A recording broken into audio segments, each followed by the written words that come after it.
हाँ दोस्तों, कैसे हो?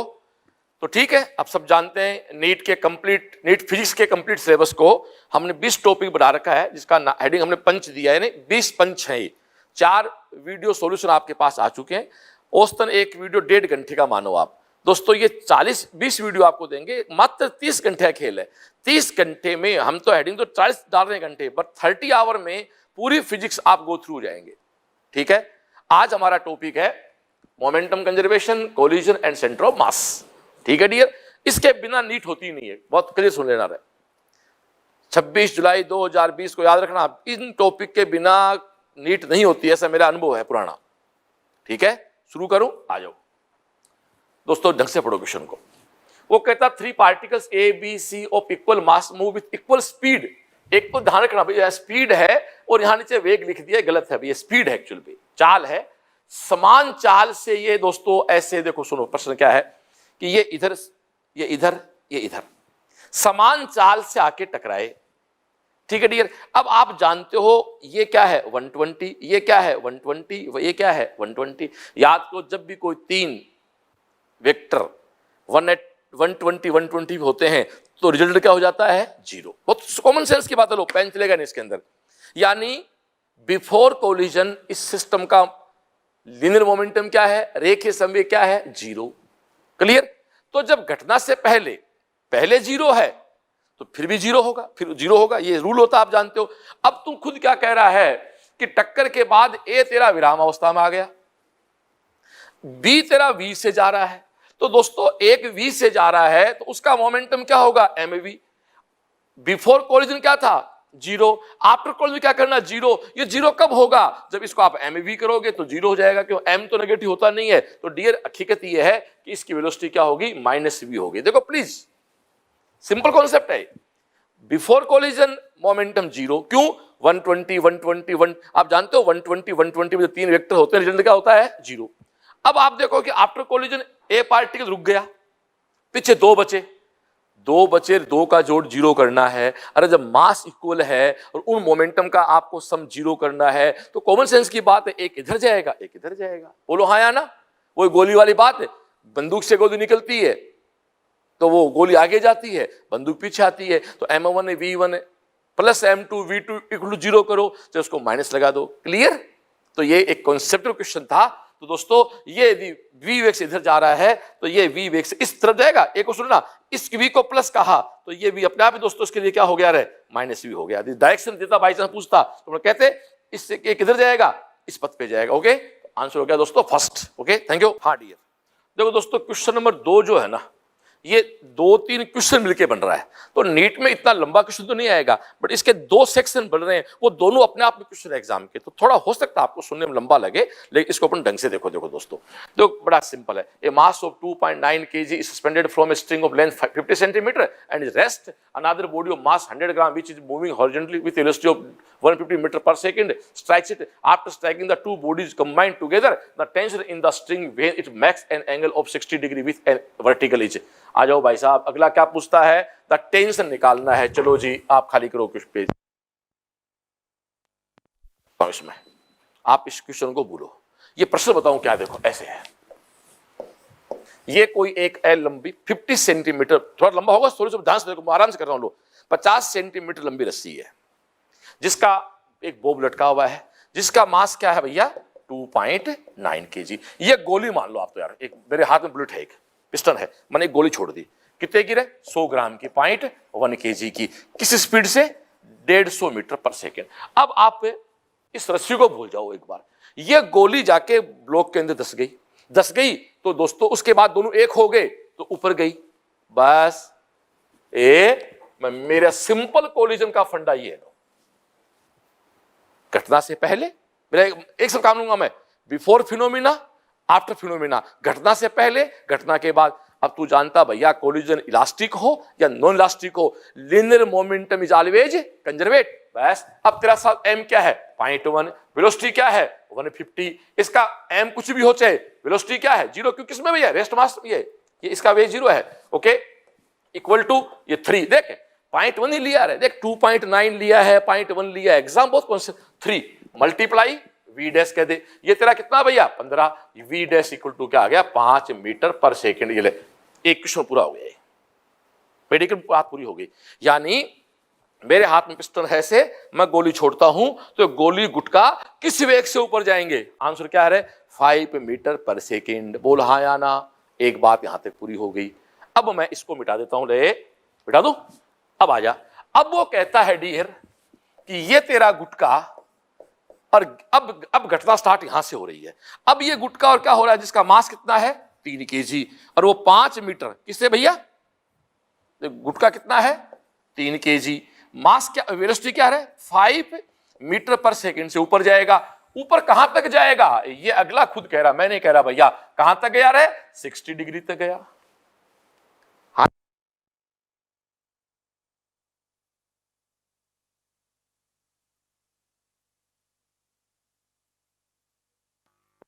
वर्टिकल सर्कुलर मोशन जो किसको फॉलो करता है, मैकेनिकल एनर्जी कंजर्वेशन को। अब यहां इसकी वेलोसिटी 5 मीटर पर सेकंड है, ये यहां गया। अब तू जानता है ये एंगल 60, ये तू जानता भाई mg नीचे की ओर है, ये 60 है, तो ये तेरा mg cos 60 इधर की ओर रहेगा, और तेरा एक तू जानता है mu स्क्वायर बटे r भी इधर रहेगा। उसको कौन बैलेंस करेगा, ये ले ये ले ये ले t। दूसरा पार्ट है क्वेश्चन का, ओके। बस अब तेरे सामने सामने है t इक्वल टू क्या है mg cos 60 plus mu square by r। लेकिन डियर ये v 5 नहीं है रे भैया, जान जाऊं क्लास का, ये यहां का v है, तो तेरे को यहां का v निकालना पड़ेगा। मैं कलर चेंज करूं तेरे लिए, इसको मैं p पॉइंट कह दूं, इसको मैं q पॉइंट कह दूं, तो p की एनर्जी इक्वल टू q की एनर्जी। क्या p की energy mgh plus half m vp square, फिर तेरा mgh यहां से थोड़ा मिटाओ तो इसको यहां कह दूं, तो ये क्या है half m v q square. अब यहां पर पोटेंशियल क्या है 0, m से m कैंसिल आउट, ये तेरा क्या है vp square by 2 equal to क्या है डियर gh प्लस क्या है तेरा vq स्क्वायर बाई 2। h क्या होता है आप जानते हो ना, ये पढ़ चुके बहुत बार पढ़े।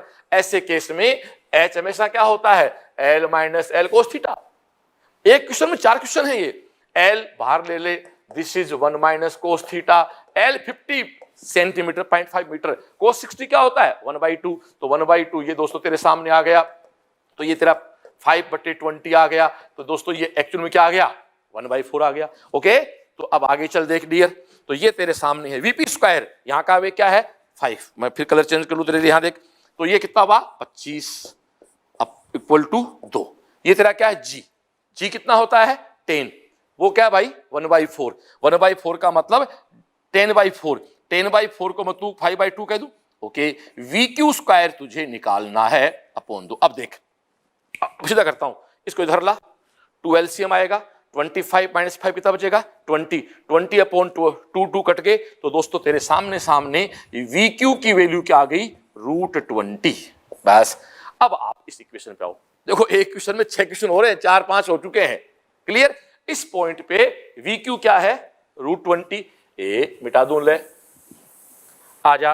अब दोस्तों यहां तक होगी ना बात, कोई दिक्कत ही नहीं है। अब तेरे सामने है T इक्वल टू क्या है रे mg cos 60 प्लस m, क्यों बोल दूं इसको mq स्क्वायर बटे r, एक ही बात है, r बोलो l बोलो, हमें तो सर्कुलर पाथ की रेडियस चाहिए। आ जाए डियर, m बोले तो 3, g बोले तो 10, cos 60 बोले तो 1/2, cos 60 बोले तो 1/2, m कितना है 3, ये 20, r कितना भाई 0.5, लेंथ क्या है धागे की 50 सेंटीमीटर, तो 0.5, ये ले इसको इससे कर दे, थोड़ा कलर चेंज कर ले तेरे लिए, तो ये कितना हो गया 40, ये ले भैया, ये तेरा 5, ये तेरा 15, ये तेरा 120। दोस्तों टी की वैल्यू है 135 के आसपास। देखो आंसर क्या निकालना भैया 135, ये रहा 130.3, वो जी का मान 9.8 लेंगे चेंज जाएगा। ओके डियर, ये मिटा दिया मैंने और तेरे सामने आंसर आ गया 135। अब आप खुद सोचो एक क्वेश्चन कितने क्वेश्चन आगे क्यों करवाया, 4-5 कॉन्सेप्ट एक साथ निपटे, किसका कोलिजन का। अरे पहली बात तो वो अपने आप में क्वेश्चन है H equal to L minus L cos theta, फिर एनर्जी कंजर्वेशन, यहाँ की एनर्जी पोटेंशियल, अरे ये एक तरह सर्वोलॉजिक नहीं हो गया यार, एक पेंडुलम नहीं हो गया क्या, तो kinetic plus potential equal to kinetic plus potential, मजा आ गया यार, थैंक यू। देखो दोस्तों क्वेश्चन नंबर 3 है ये क्वेश्चन है कोलिजन का, 1D कोलिजन। 1D का मतलब है कोलिजन से पहले और कोलिजन के बाद पार्टिकल्स या बोफ जो भी है वो सारी एक ही अक्ष पे मूव कर रही हैं, ठीक है। अब इलास्टिक भी हो सकती है और ये नॉन इलास्टिक भी हो सकती है। तो अपन नॉन इलास्टिक वाली पे बात कर लेते हैं, क्योंकि इलास्टिक में तो ई की वैल्यू 1 हो जाती है, नॉन इलास्टिक में वैल्यू 0 से 1 के बीच कुछ वेरी करती है। 0 और 1 तो प्रैक्टिकल बात नहीं है ना, ये तो मतलब यूँ एक आइडल बात है। रियल में मान लो कि वो कहते ई का मान 0.5 आ गया, तो मैं एक कॉमन फॉर्मूला लिख रहा हूँ आपके लिए, बस इस पे आप, मैं लिख रहा हूँ आपके सामने सामने, इसको आप ढंग से देख लो। आ जाओ भाई, पेज खाली करें। दोस्तों ये मास्टर फॉर्मूला है। देखो सबसे पहले अपन V1 बनाएंगे, तो V1 ऐसे बनाएंगे, सब में M1 M2 का भाग, ये स्टेप U1, और यहां भी देखो मैं आपको याद करने तरीका बता रहा हूं आपको, और ये दोस्तों आपका है U2। आ जाओ आप V2 में आ जाओ, V2 में आप आ जाओ, तो वही तरीका हमारा, तो M1 M2 और ये U1, और दोस्तों यहां भी M1 प्लस M2 U2। तो यहां तक तो आपको कोई दिक्कत है ही नहीं ना। अब पहला है तो M1 minus E M2, M1 minus E M2। यहां दोस्तों दो पहले है, तो यहां कर दो M2 minus E M1। Clear. अब आप चलो इसमें थोड़ा सा लो, तो ये 1 प्लस E मल्टीप्लाई 2 है ना, देखो ये सेकंड स्टेप है ना, तो 2 आएगा, और ये 1 प्लस E ये फर्स्ट स्टेप है ना, तो दोस्तों यहां M1 है। मैंने लिखा आपके सामने, एक तरीका दे दिया याद करने को। आप मेरे वीडियो को फिर बार देख लो, इसका फायदा ये है वीडियो क्लास का, आप इसको दोबारा देख सकते हो। ये फॉर्मूले आपको, अब सपोज करो कि हमारी टक्कर पूर्ण प्रत्यास्थ है, परफेक्ट इलास्टिक है, तो E क्या बन गया 1, तो 1 बनते तो क्या बन जाएगा M1 माइनस M2 अपॉन M1 plus M2 U1 plus 2M2, ये क्या बन जाएगा 2M1, वो क्या बन जाएगा M2 minus E M1। Clear, कोई दिक्कत नहीं। और एक स्टैंडर्ड चीज आप जानते हो दोस्तों, E का एक रियल फॉर्मूला आप सब जानते हो। E का दोस्तों रियल फॉर्मूला हम सब जानते हैं, V1 माइनस V2 बट्टे U2 माइनस U1। एक ही बात है, V2 माइनस V1 करोगे तो U1 माइनस U2 होगा, और V1 माइनस V2 करोगे तो U2 माइनस V1। इसका लॉजिक सुनो कैसे यार,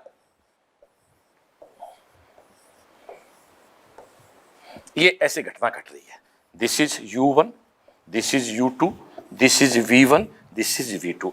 आप वेक्टर की बात करो तो इसको रेफरेंस लो ना, तो पहले ये बोब इसके पास आ रहा है, इसके लिए दूर जा रहा है, तो हकीकत में एक प्लस मानोगे तो इसके रेफरेंस दूसरा अपना वेक्टर साइन क्या होता है माइनस, तो इसलिए डिफरेंस करना होता है V1 minus V2 upon U2 minus U1। फिर सुन लो, V2 माइनस V1 करो तो यहां U1 माइनस U2 आ जाएगा। E की वैल्यू आप जानते हो 0 भी हो सकती है और 1 भी हो सकती है।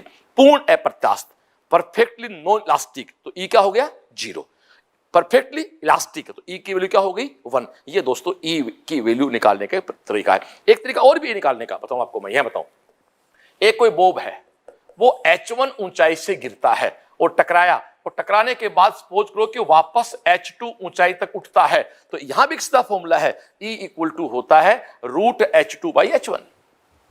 ये भी एक E निकालने फॉर्मूला, किसी गेंद को छोड़ा, जमीन पे टकराई और वापस वहीं तक आ गई, सुनो 10 मीटर से छोड़ा और वापस 10 मीटर तक आ गई, इसका मतलब वो परफेक्टली इलास्टिक टक्कर है, यानी वहां वो जो टकराई ना सरफेस से, वहां किसी प्रकार का एनर्जी लॉस नहीं हुआ। तो इसका फॉर्मूला हो गया E इक्वल टू रूट, कैसे आते हैं एक बड़ा प्रोसेस है, पर तो अब 26 जुलाई का एग्जाम है तो शॉर्ट बात करेंगे। E equal to root H2 by H1, एक E का फॉर्मूला ये है, एक E का फॉर्मूला ये है, और ये दोस्तों हमारा मास्टर फॉर्मूला हो गया।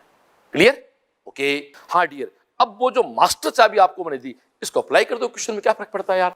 तो साहब कहता है भाई देख, just before impact, just after impact, ऐसा करता हूं मैं बोर्ड खाली करके एक बार पेपर हाथ में ले लेता हूं। आ जाओ जी दोस्तों, ये क्वेश्चन है, ये 2U और ये आपका U, और उसके बाद ये आपका V1 और ये आपका V2। ठीक है डियर, दो चिकनी वस्तुएं हैं और मास नहीं दिया, तो सबका मास mm मान लिया। बस अब आपको इसका दोस्तों आंसर निकालना है जी। आंसर क्या निकालना है, किस रूप में निकालना है, वो सारी बातें ये यहां पर करेगा।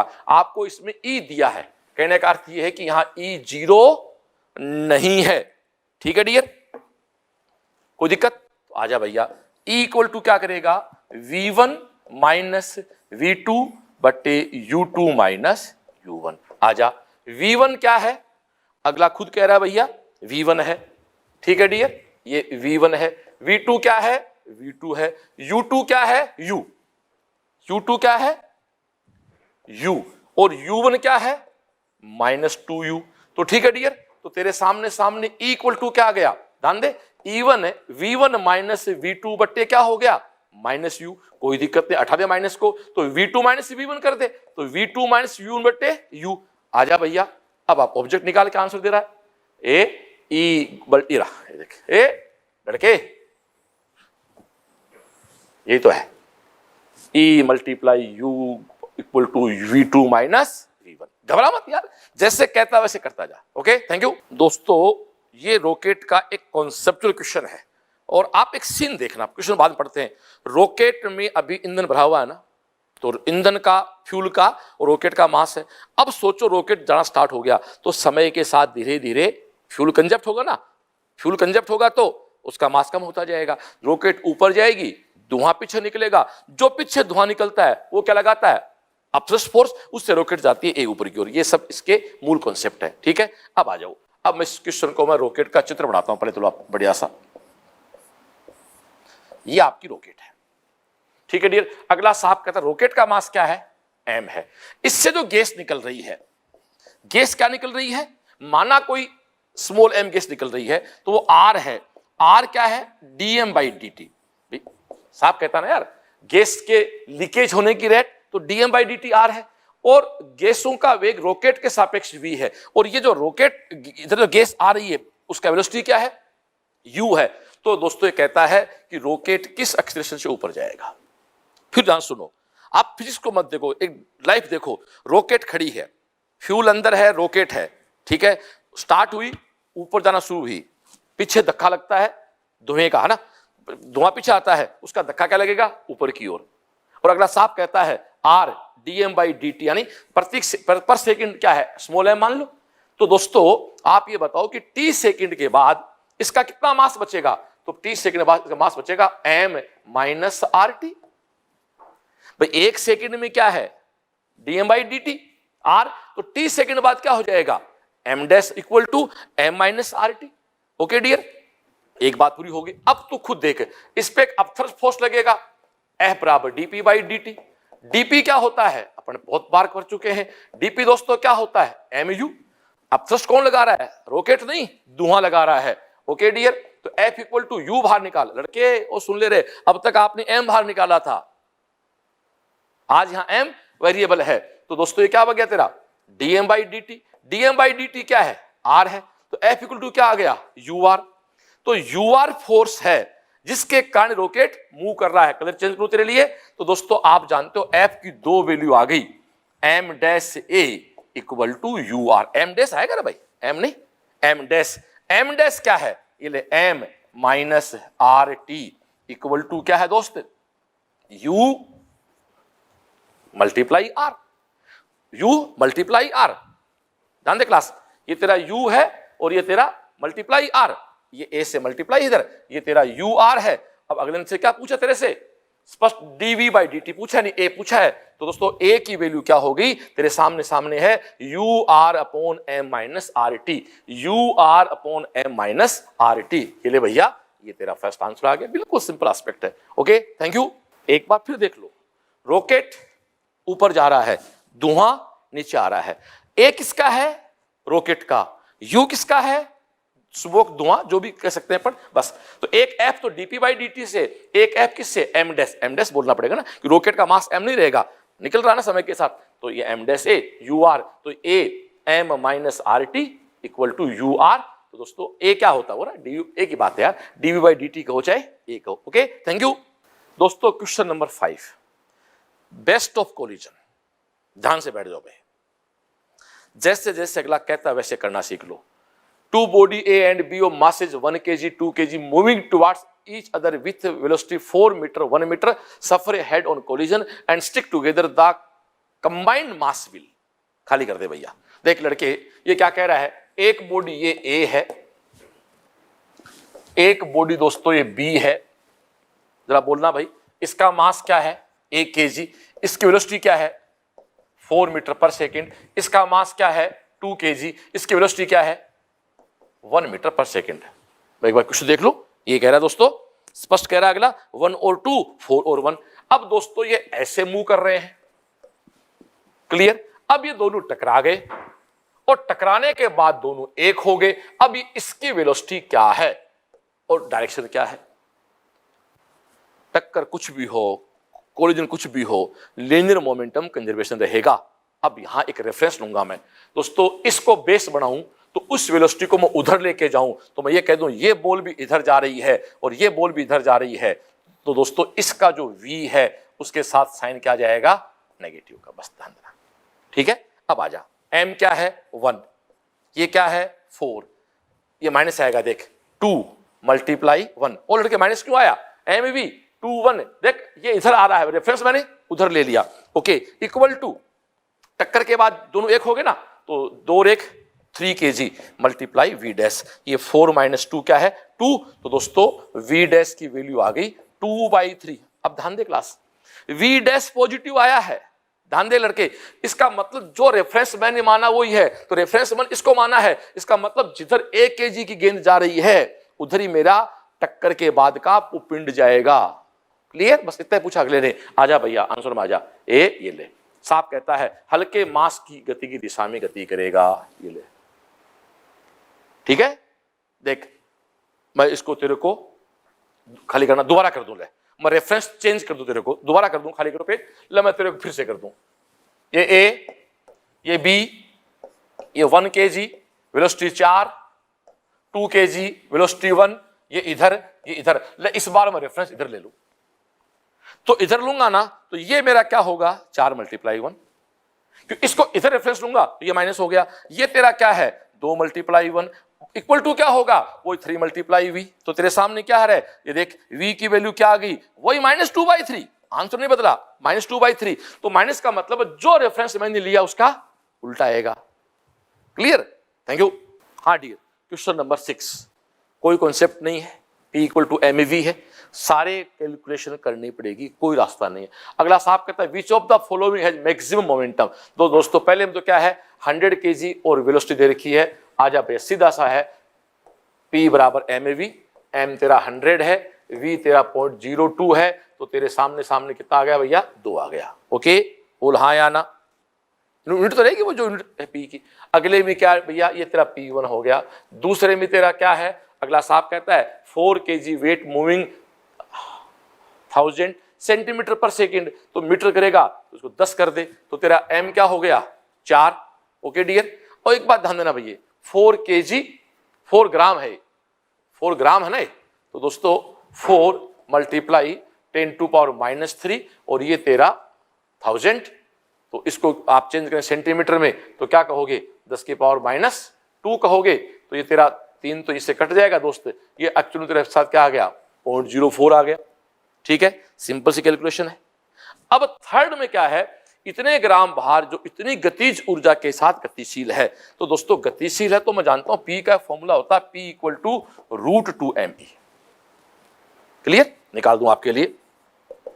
m बोले तो 200 ग्राम, 200 ग्राम का मतलब 0.2 kg। E बोले तो 10⁻⁻⁶। ये ले भैया, इसका क्या कर ले? रूट। ठीक है लड़के, देख ध्यान से देख, 200 ग्राम है तो 200 ग्राम को 2 तो 2 है, ये 2 तो लगा, m के क्या आ गया? 200 ग्राम 0.2 हो गया। तेरा E क्या है? 10⁻⁻⁶ है। ओके डियर, तो अपन इसको ऐसे भी कह सकते हैं कि 4 मल्टीप्लाई 10⁻ क्या है? 1 10 ऊपर जाएगा तो 10⁻⁻7 हो जाएगा। सीधी सी बात है भैया।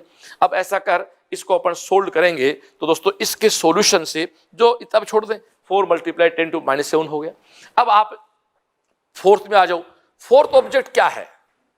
फोर्थ क्या कहता है? 200 ग्राम भार 1 किलोमीटर गिरने के बाद, तो गिरने के बाद आपको वेग निकालना पड़ेगा। तो आप खुद जानते हो यार, कोई वस्तु यदि 1 किलोमीटर गिरती है, यानी कोई वस्तु 1000 मीटर गिरती है, तो अब सब जानते हैं यार v = क्या होता है? √2gh। कहने की बात ही नहीं है। तो दोस्तों इन सब की गुणा भाग भी करूंगा मैं, तो इसका भी आंसर जो आएगा फोर्थ का, वो लास्ट का आंसर आएगा आपका 20√2। ठीक है, तो ये आपके सामने 4 आंसर आ गए। फिर से कहता हूं, एग्जाम में आ भी सकता, नहीं भी आए, कोई दिमाग की जरूरत नहीं है। यहां सिंपली mv है, यहाँ सिंपली mv है, यहाँ p बराबर √2 me है, यहाँ दोस्तों p बराबर mv है, सिंपली mv है, बट v क्या है, √2gh है। तो इन सबको जब गुणा भाग किया तो इसका आंसर दोस्तों फोर्थ बन रहा है। अब सबसे ज्यादा आंसर किसका आ रहा है, फोर्थ का। इसमें गुणा भाग देखा ना, कुछ गड़बड़ नहीं हो जाए। ओके, थैंक यू दोस्तों। क्वेश्चन नंबर 7 बड़ा कॉमन सेंस की बात है। देखो ये 1 2 3 4 5 6, ये 6 गेंद है ना, और ये 2 टकराएंगे। ध्यान से पढ़ो क्या है, and shown in figure 6 steel balls of identical size are lined up along a straight horizontal plane frictionless. Friction इसमें होता है, two similar balls moving speed u along the plane collide with this row on the extreme left end. दोस्तों जो कुछ नहीं करना है, ये यहाँ टकराएंगे ना, तो लास्ट में सीधी सी बात, ये दोनों मूव कर जाएंगे यार। तो ये 1 2 3 4 5 6 ये तो हो जाएंगी। ये 7वीं 8वीं गेंद बोलेंगे इनको, 7वीं 8वीं गेंद यहाँ से मूव कर जाएंगे। सुनो भाई, एक देखो इधर से 1 टकराएगी तो लास्ट हो जाएगी, 2 टकराएंगी लास्ट 2 जाएंगी, 3 टकराएगी तो लास्ट 3 जाएंगी। सीधा फंडा है, कहीं दिमाग की जरूरत नहीं है। दोस्तों इसका हमारे पास जो आंसर बना वो सेकंड बन गया, क्या, सबसे दाईं। ध्यान करना, ये लेफ्ट है ये राइट है, तो सबसे दाईं ओर की 2 गेंदें, प्रत्येक की चाल u है, गति करके बाकी गेंदें किस में आ जाएंगी, विराम अवस्था में, क्योंकि मोमेंटम तो सेम रखना पड़ेगा ना अपने को। 2 मूव कर रही हैं तो मुंह 2 कराना है, वैसे कॉमन सेंस की बात है यार, 2 को मूव कराना है तो लास्ट तो करेंगे ना, थोड़ी बीच से बाकी जाएगी कोई। Okay, thank you. देखो दोस्तों ये एक बहुत कॉमन क्वेश्चन है, अच्छा क्वेश्चन है, एग्जाम में रिपीट हुआ क्वेश्चन है। इस क्वेश्चन का भाव बताऊं क्या होता है, मैं बता दूं आपको। मैं चलो आप खाली करें पेज को। इस क्वेश्चन का भाव ये होता है कि ये कोई एक रेत का भरा हुआ बोरा है जिसका मास है m, और जिसका दोस्तों U2 कहते हैं ना अपन, U2 क्या है इसका 0। ये कोई आपकी गोली है जिसका मास है स्मॉल m, जिसको अपने U1 कहते हैं, उसको अगले ने V दिया है, कोई दिक्कत नहीं। इसमें जाके धस गई तो इसके बाद दोस्तों ये 1 हो गई तो ये m प्लस m हो गया, और माना इसकी वेलोसिटी v डैश हो गई। क्लियर? लीनियर मोमेंटम कंजर्वेशन, चाहे आप जानते हो इलास्टिक हो नॉन इलास्टिक हो, हमें मतलब नहीं है। इंपैक्ट से पहले का मोमेंटम और इंपैक्ट के बाद का मोमेंटम, तो पहले मोमेंटम क्या आ रहा है m v, इसका तो 0 हो गया, इक्वल टू, ध्यान दे class, capital M plus small m multiply v dash. What is v dash? v dash is velocity after collision of combined mass, क्यों गोली बोरे के अंदर है। ओके डियर, तो v डैश की equal to small m capital M, थोड़ा जल्दीबाजी नहीं करें, आराम से करेंगे। देखो ये रहा, ठीक है, ये अब बिटा दूं इसको मैं। अब आ जाओ, अगला कहता है एनर्जी में लॉस क्या हुआ। तो सबसे पहले आप बताओ इनिशियल एनर्जी क्या है, इनिशियल मतलब घटना से पहले एनर्जी क्या है, half small m v square बोल, हाँ या ना, जरूरत ही नहीं है। आफ्टर इंपैक्ट हाफ m बोले तो capital M plus small m बोल, हाँ या ना, और v डैश का स्क्वायर। टक्कर के बाद तो बोला बोरा 1 हो गया ना, बस थोड़ा सा गुणा भाग बड़ी होगी, तेरे लिए करनी पड़ेगी भाई, कुछ नहीं कर सकता मैं शॉर्ट भी मार सकता था, लेकिन लीजिए मैं पूरी वैल्यू पुट करूं, तेरे लिए हो रहा m square v square m plus small m का होल स्क्वायर, बता हाँ या ना, कोई दिक्कत? अब देख इस चीज को तू इसके स्क्वायर से कैंसिल आउट कर दे, तो तेरे सामने ऊपर क्या बचा रहा है, m square v square 2 capital M plus small m, ये तेरी कौन है रे, ई फाइनल, बता हाँ या ना। बस अब भैया थोड़ी सी करेंगे, हिम्मत रख यार, ऐसे मत कर, हिम्मत मत हार। और ज्यादा कौन है, इनिशियल, कॉमन सेंस की बात है। लॉस का मतलब तो देख भाई 1/2 small m v square minus 1/2 small m square upon capital M plus m multiply v square. तो तू देख 1/2 m स्क्वायर कॉमन ले ले इसमें से, ये ले लिया 1/2, मैं केवल तेरा बढ़ा रहा हूं कॉन्फिडेंस की, ऐसा होता है। ये क्या बचा रहा है 1, यहां से एक कॉमन कौन आया, 1/2 कॉमन आएगा, एक m कॉमन आएगा, एक v स्क्वायर कॉमन आएगा, क्या बचेगा, बोल हेलो, आया बात का मजा, ये ले। तो ये तेरा half m v square capital M plus small m capital M plus small m minus small m cancel out हो गया, तो ये तेरे सामने क्या है, half m v square capital M upon m plus small. अब बता जा, ठीक है डियर। अब अगला क्या पूछता है, अगला साहब कहता है तो गतिज ऊर्जा की हानि क्या हुई। तो दोस्तों हानि की बात करें तो capital M small M V square upon 2m plus m। देख फर्स्ट ऑब्जेक्ट हो गया भैया, क्वेश्चन निकाल ले भैया, क्वेश्चन निकाल ले। ये ले फर्स्ट ऑब्जेक्ट आंसर आ गया तेरा। बोलो जी, क्वेश्चन नंबर 8 में हमारा फर्स्ट ऑब्जेक्ट हो गया। थैंक यू दोस्तों। क्वेश्चन नंबर 9, अब तक जितने क्वेश्चन किए ना उनका बेस्ट क्वेश्चन है यार। ये एग्जाम में आता है ना और फिर लड़का करके आता तो लगता है उसको आती है फिजिक्स। बहुत सिंपल प्रॉब्लम है। तो एक पढ़ क्या कहता है, पढ़ लिया। अब मैं मेरी बात पे आता हूं, आजा खाली कर भैया। देखो डियर, ये कोई एक दीवार है, इस दीवार पे कोई पार्टिकल ऐसे किसी v वेग से जाए और ये टक्कर करे और वापस मुड़ जाए और माना कोलिजन परफेक्टली इलास्टिक है, तो दोस्तों इसका वेग हो जाता -v। Common sense. देखो देखो सुनो, मैं इधर जा रहा हूं v से, वापस मुड़ गया -v। क्लियर? कब है? जब ये इलास्टिक हो, ये प्रत्यास्थ हो। अब इस प्रश्न, और ये 1D है, लेकिन तेरे इस क्वेश्चन में 2D में तो अगला प्लेन में तो मूव कर रहा है और इलास्टिक है नहीं। अच्छा क्वेश्चन अपने आप पे आजा भैया। देखो डियर, ये प्रश्न है, ये दीवार है, ये मैं तो समझा दूं ऐसे, ये तेरा अक्ष अक्ष है, ये तेरा वाई अक्ष है। ये पार्टिकल देख डियर यहां ऐसे आके टकरा रहा है और टकराने के बाद ये पार्टिकल ऐसे आ रहा है। बोल हाँ या ना? ठीक है डियर। अब इसकी जो वेलोसिटी है किसी पॉइंट पे, वो तो खुद क्या कह रहा है, बोला क्या है, 2i माइनस 2i माइनस जी है। तो दोस्तों साफ साफ पता लग रहा है, देखो ये कौन है, 2i कैप है, और तेरे सामने सामने क्या है, -1j कैप। यानी इस पार्टिकल का एक्स एक्स पे वेलोसिटी 2 है और y पर -1, यानी ये माइनस की ऊर्जा है। अब जब ये पार्टिकल टकरा के डियर यहां आएगा, ध्यान दे क्लास, तो इसका जो ये vy कंपोनेंट है, ये तो अब भी क्या रहेगा, -1j। पर दोस्तों ये जो v डैश बोल दो इसको, ये कंपोनेंट क्या है, सुनना ध्यान से।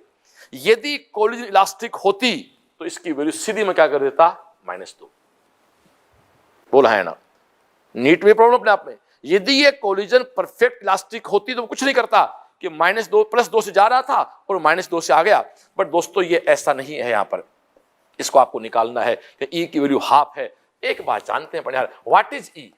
घटना के बाद का वेग अपन घटना के पहले का वेग। इसको अपन कहते हैं वीएस और A. S for separating, A for approaching, दूर जाने की पास आने की। ओके, वीएस तेरे निकालना है ना, ई मल्टीप्लाई यू ए, पास आने कितना आ रहा है, 2, तेरे सामने सामने। तो दोस्तों वीएस इक्वल टू क्या हो गया भाई, 2e। बोल बोल। और e की वैल्यू क्या है, हाफ। अगला कहता है 2 से 2 कैंसिल आउट कर दे। दोस्तों vs की वैल्यू 1 आ गई, यानी इसकी वैल्यू लड़के 1 है, बट डायरेक्शन बदल गई। तो दोस्तों दिस इज -1। ओके, तो ये माइनस, ये माइनस, ये मेरे भाई सिंपल सी फंडा है, -i कैप -j कैप। ये it's the best of the solution. फिर देख 2i से गया, इधर से आ रहा है, वापस आया, कंपोनेंट तोड़ने पड़ेंगे तो इसमें। फिर से कहता हूं, यदि ये क्वेश्चन में इलास्टिक कोलिजन होता तो बहुत सिंपल क्वेश्चन, ये +2 था, ये -2 हो जाता।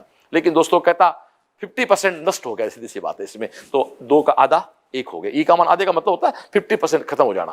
तो आपके सामने -i - j। ओके, ये आंसर निकाल भैया, -i - j। दोस्तों नो का आंसर नंबर 3। ठीक है डियर, थैंक यू। दोस्तों क्वेश्चन नंबर 10, देखो इसको हम वेक्टर की सहायता से भी कर सकते हैं, बिना वेक्टर कॉमन सेंस से भी कर सकते हैं। मैं इसको कॉमन सेंस से करता हूं, उसके बाद वेक्टर से भी कर दूंगा। तो क्वेश्चन पढ़ो क्या कहता है, पढ़ लिया? तो दोस्तों इस क्वेश्चन में सारा खेल डायरेक्शन का है, नॉर्थ, साउथ, ईस्ट और वेस्ट। अगला साहब कहता है यार एक पार्टिकल पहले इधर जा रहा है, इसको थोड़ा कलर चेंज करके दिखा दें। एक पार्टिकल इधर जा रहा है भैया, कोई भी v वेलोसिटी से। दूसरा पार्टिकल दोस्तों इधर जा रहा है, किसी स्पीड सेम है, वेलोसिटी सेम हो सकती नहीं।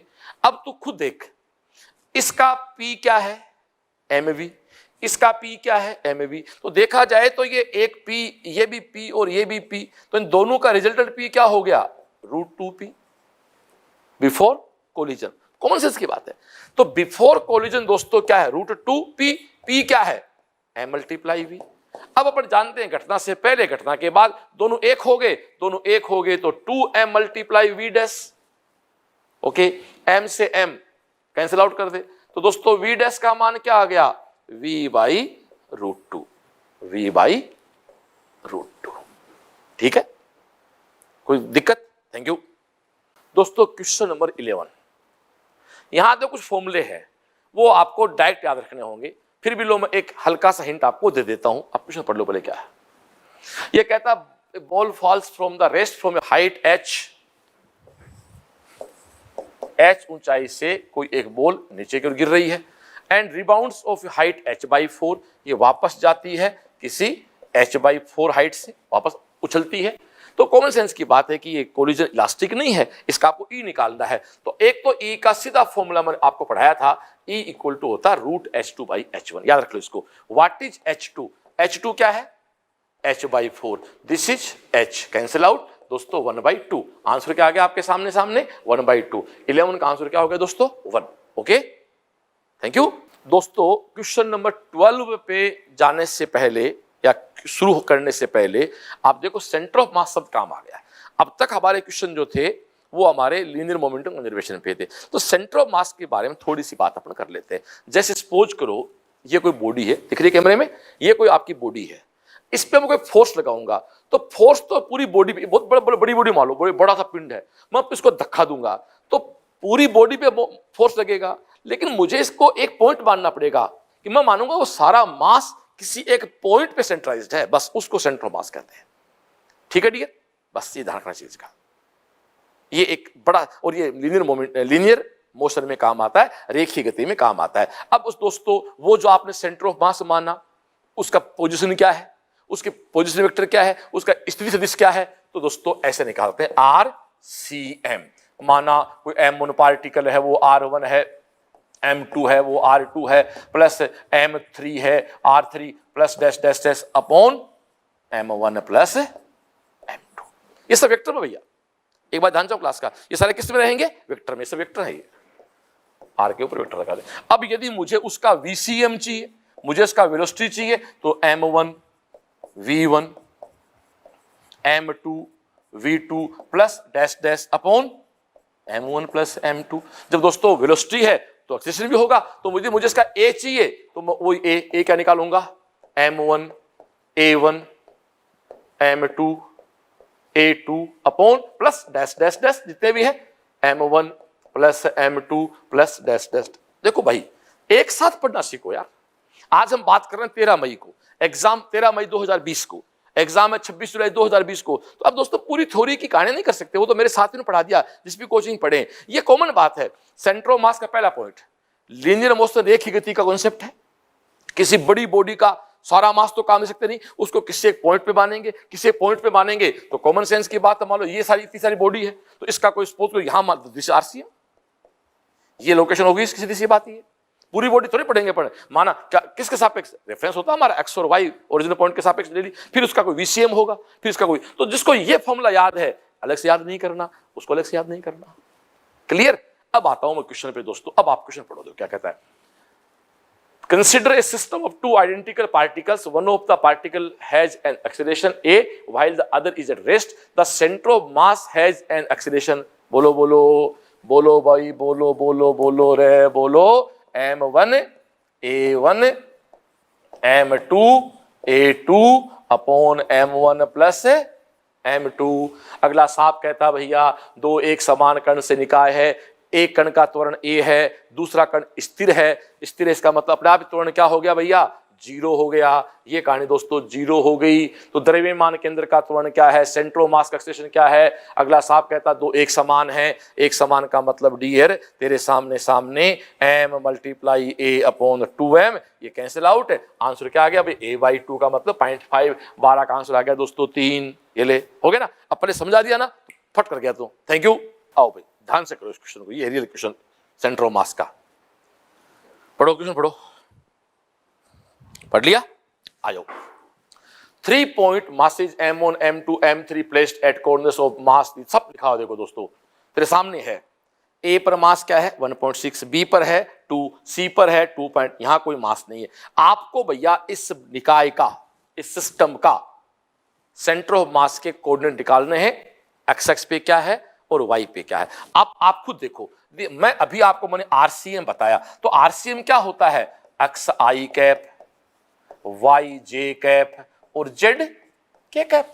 भैया 1D हो सकता है बॉडी 2D हो सकती है, बॉडी 3D हो सकती है, बट यहां आप देखो बॉडी आपकी क्या है, 2D है, 3D नहीं है। तो दोस्तों आरसीएम इक्वल टू क्या है, एक्स सीएम बोल दो इसको आई कैप और वाई सीएम जे कैप। तरीका सुनो यार, देखो एक्चुअली आर क्या होता है, कोऑर्डिनेट, वो तो 1D भी होता है, 2D भी हो, 3D, हमने 3D कर दिया पहले, 3D है ही नहीं, साफ 2D दिखाई दे रहा है। तो इसका एक एक्स सीएम एक वाई सीएम। अब आजा, एक्स सीएम क्या है, एक्स सीएम, अरे सीएम निकालो, सेंटर ऑफ मास है किस पे, एक्स एक्स पे। देख पहली बॉडी कितनी है 1.2, कहां रखी है, सेंटर पे, इसलिए क्या हो गया 0। दूसरी बॉडी कहां रखी है दोस्तों, सॉरी दूसरी बॉडी ये, दूसरी कहां रखी है 1.2 मल्टीप्लाई 2। थर्ड बॉडी कहां है, बॉडी का मास तो 2.4 है, बट कहां रखी है वाई एक्स पे, एक्स एक्स क्या होता है वहां पर 0 upon total mass. Total mass क्या है 2.4 और 1.6 कितना हो गया 4, ये आपका 6 आ गया। ये ले मेरे दोस्त, एक्स सीएम की जो वैल्यू है वो तेरी 2.4 अपॉन 6 यानी 0.4 आ गई। बोल हाँ या ना, देख ले आ गई। अब तू वाई एक्स पे आ जा, सॉरी हाँ वाई सीएम पे आ जा। तो वाई सीएम की बात तू करेगा, आ जा वाई से बात कर ले। तो फर्स्ट बिंदु क्या है 0, सेकंड क्या है 0, वाई के थर्ड बचता केवल कितना रहे 2.4 मल्टीप्लाई 1 अपॉन वो 6, आंसर क्या आ गया 0.4। तो x भी 0.4 y भी 0.4, ये ले बात समझ रहा है, हाँ है ना, ओके थैंक यू।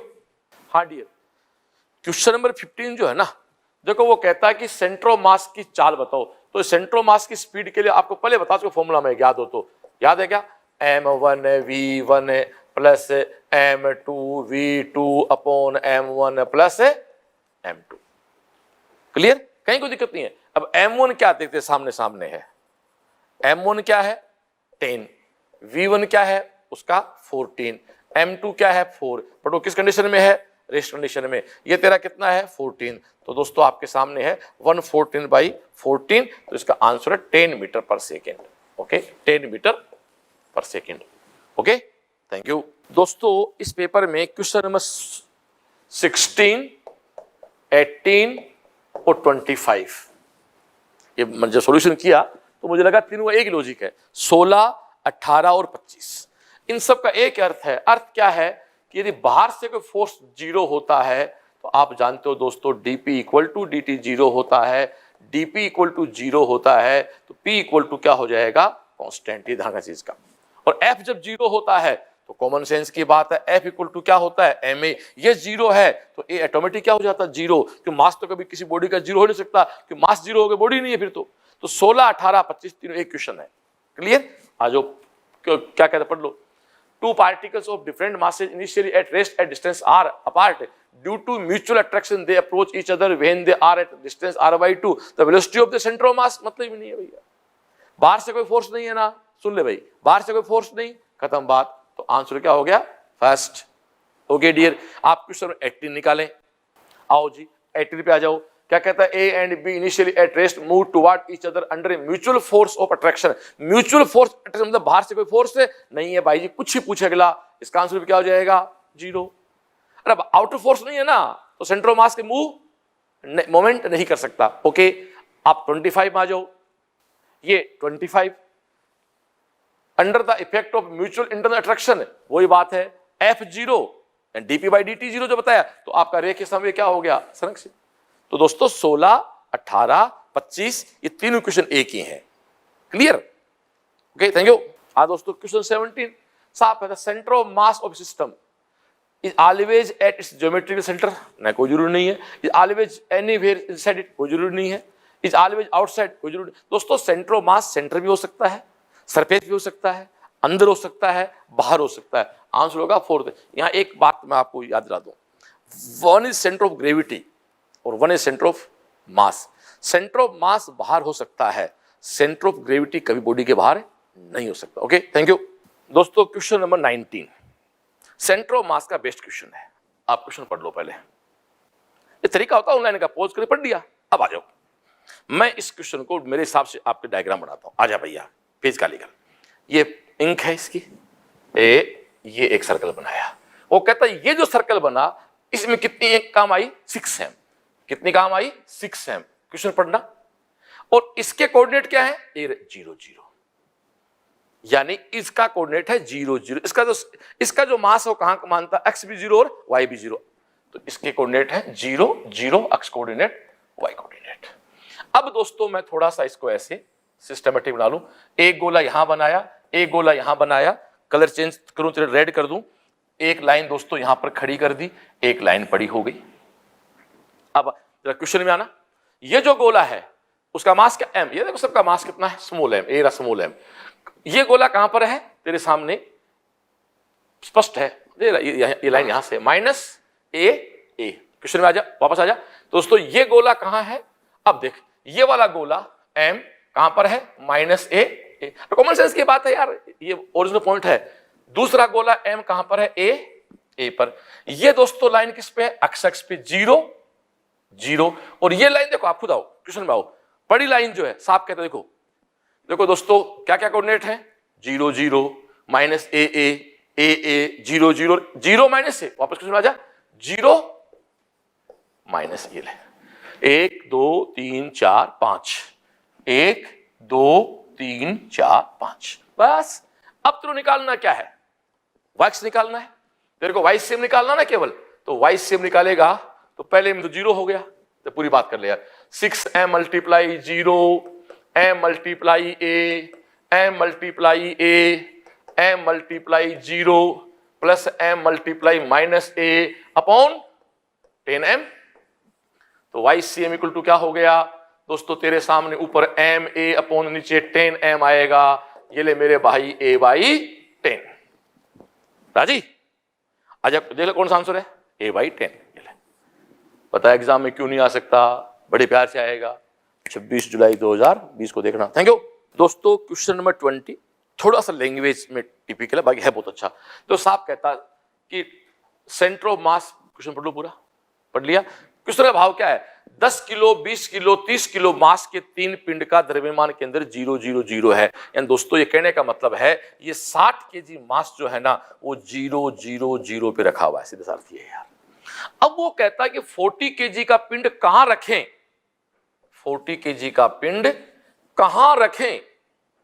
माना कि रख दिया एक्स वाई जेड पे, तो सेंटर ऑफ मास 3 3 3 आ जाए। लड़के लड़के लड़के, सेंटर ऑफ मास का मतलब है 3i cap plus 3j cap plus 3k cap. मैंने अक्सर ये बात कह रहा हूं, लैंग्वेज जिसको पढ़नी आती है वही जानता है फिजिक्स को। साहब कहता है 10 20 30 केजी का सेंटर ऑफ मास 0 0 0 है, यानी ये सारे पिंड एक पार्टिकल हो गई, यहां पड़े हैं। 40 कहां रखा? एक्स वाई जेड पे। ये रखते ही दोस्तों कहीं सेंटर ऑफ मास जो है ऐसे आ गया, कहीं 3i cap plus 3j cap plus 3k cap. Clear? बस डियर आ जा एक साथ कर ले यार, ब्लैक पेन तेरे लिए कलर चेंज कर दें। 3i cap plus 3j cap plus 3k cap. चल आगे, ये 60 है तो 60 मल्टीप्लाई 0 है। बार बार क्या समझ इसको तेरा मैं। अब इसमें देख, ये देख 40 एक्स आई कैप प्लस 40 वाई जे कैप प्लस 40 जेड के कैप, ये दोस्तों इसके इक्वल है। बस अपॉन 100। क्यों? 10 30 30 60 40 100। बस ये ले, इसको मैं मिटा दूं तेरे लिए।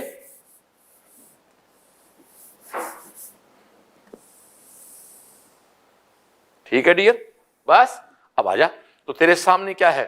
3i cap plus 3j cap plus 3k cap equal to 40xi cap plus 40yj cap plus 40z के कैप अपॉन बोल यार, अपॉन 100। बस अब देख x क्या है? आई कैप की कंपेयर आई कैप से कर लिया, तो 3i कैप इक्वल टू क्या है? 40xi cap upon 100। देख बच्चे ये कट गया तेरा, ये 2 ये तेरा 5, आई कैप कैसे 15/2 7.5, तो x की वैल्यू आ गई 7.5। ऐसे x 7.5, y भी 7.5, z भी 7.5। आंसर आ गया। रोल किसका है? लैंग्वेज का। लैंग्वेज पढ़नी आती है तो कहीं कोई दिक्कत नहीं। Okay, thank you. आजा मस्त वाला क्वेश्चन देख क्या कहता है। Two masses M1, M2, M1 greater than M2 are connected by massless, flexible and inextricable string passed over massless and frictionless pulley। करना ही पड़ेगा इसको। आजा बिडू, ये पुली, एक मास इधर, एक मास इधर, पूरी बात करो भैया।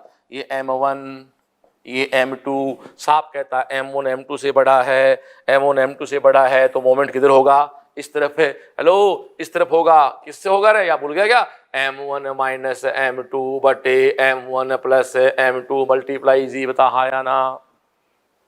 क्लियर? अब सेंटर ऑफ मास निकालना तेरे को। इसका सेंटर ऑफ मास का क्या निकालना है तेरे को? एक्सेलरेशन निकालना है।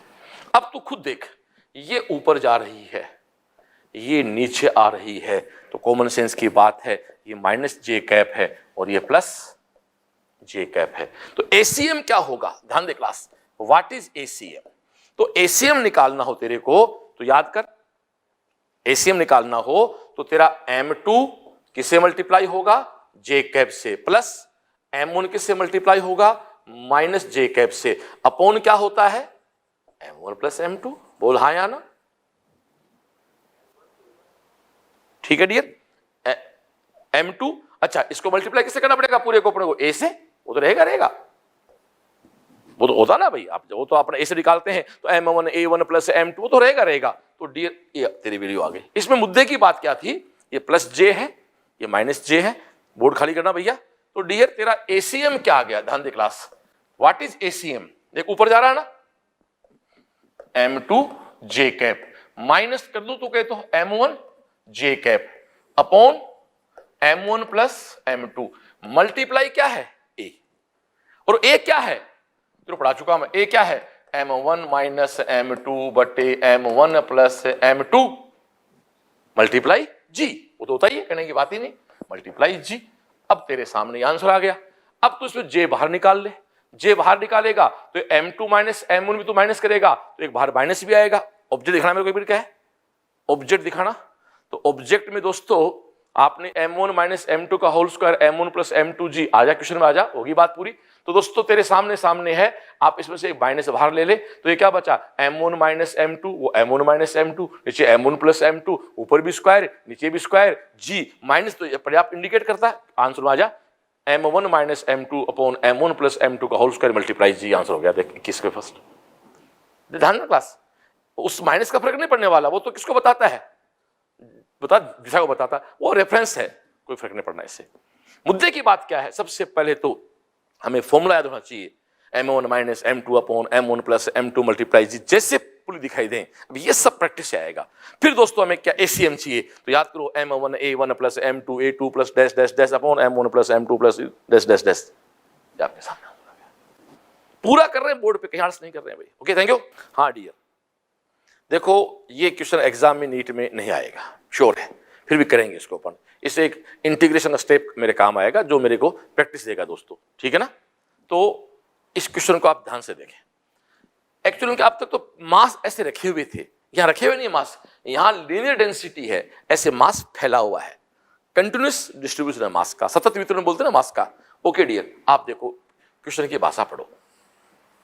ये दोस्तों अगला साफ कहता है 3m लंबाई की छड़ का रेखीय घनत्व है जो है लीनियर डेंसिटी जो है वो lambda equal to 2 plus X के अकॉर्डिंग वेरी कर रही है। तो कहने का मतलब ये है माय डियर कि इस रोड की टोटल लंबाई क्या है? 3 मीटर। अब ध्यान दे क्लास, माना इसके एक किनारे से एक्स डिस्टेंस पे हम कोई एक dx सेगमेंट ले लें, तो dx सेगमेंट ले लें तो उसका मास क्या होगा? dm। तो दोस्तों क्या होगा dm? तेरे सामने क्या होगा? dm हो जाएगा लेमडा मल्टीप्लाई dx। थोड़ा सा ऊपर मेडिकल से, dm क्या है? Mass of dx length. Unit length का कितना है? 2 प्लस एक्स। लेमडा इज क्या है? ध्यान से देख, लेमडा इज डेंसिटी। डेंसिटी का मतलब होता है मास ऑफ यूनिट लेंथ। अब किसका निकालना है? dx का, तो dx से मल्टीप्लाई कर देंगे तो तेरा dm क्या बन जाएगा? dm बन जाएगा 2 प्लस एक्स मल्टीप्लाई dx। ये ले, इस किनारे से अक्ष डिस्टेंस पे कोई dx सेगमेंट है, उसका मास माना कि dm है, तो dm क्या होगा, लेमडा dx, लेमडा की वैल्यू दे दी। अब आजा थोड़ा सा कलर चेंज करके तेरे लिए मैं यहीं इस बात को पूरा कर दूं। अब देख डियर, तेरे को क्या चाहिए, सेंट्रोमास चाहिए, ठीक है ना, तो तेरे को अक्सियम चाहिए तेरे को, तो अक्सियम क्या होगा, इसको मिटा दें तो अपने ध्यान है।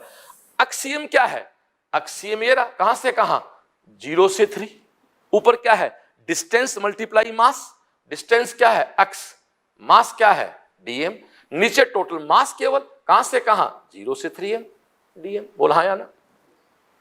ऊपर तो डिस्टेंस मल्टीप्लाई मास होता है, याद है ना, m1 x1 plus m2 x2, नीचे ओनली क्या होता है, मास। क्लियर। अब थोड़े से स्टेप इसमें टिपिकल होंगे, तो मैं तेरे लिए एक बात यहां कर लूं। ये दोस्तों तेरा 0 से 3 है, x मल्टीप्लाई dm, dm क्या है तेरा ये रहा, तो x तो बाहर ले ले, dm है 2 plus x multiply dx upon 0 से 3 dm, तो dm है, dm क्या है, लेमडा dx है, तो अपन ऐसा करते हैं, dm क्या है, लेमडा, dm क्या है, लेमडा मल्टीप्लाई dx, लेमडा क्या है 2 प्लस x है। ओके डियर, अब इसको मिटा दूं मैं, आगे बढ़ाना मेरे को सीधी सी बात है, प्रश्न को कोई दिक्कत ही नहीं, ये सब तू देख चुका है मेरे साथ, हो गई बात। मैंने कहा नीट में नहीं आएगा ये, किसी के नीट में नहीं आएगा, पर जरूरी होता करना क्वेश्चन।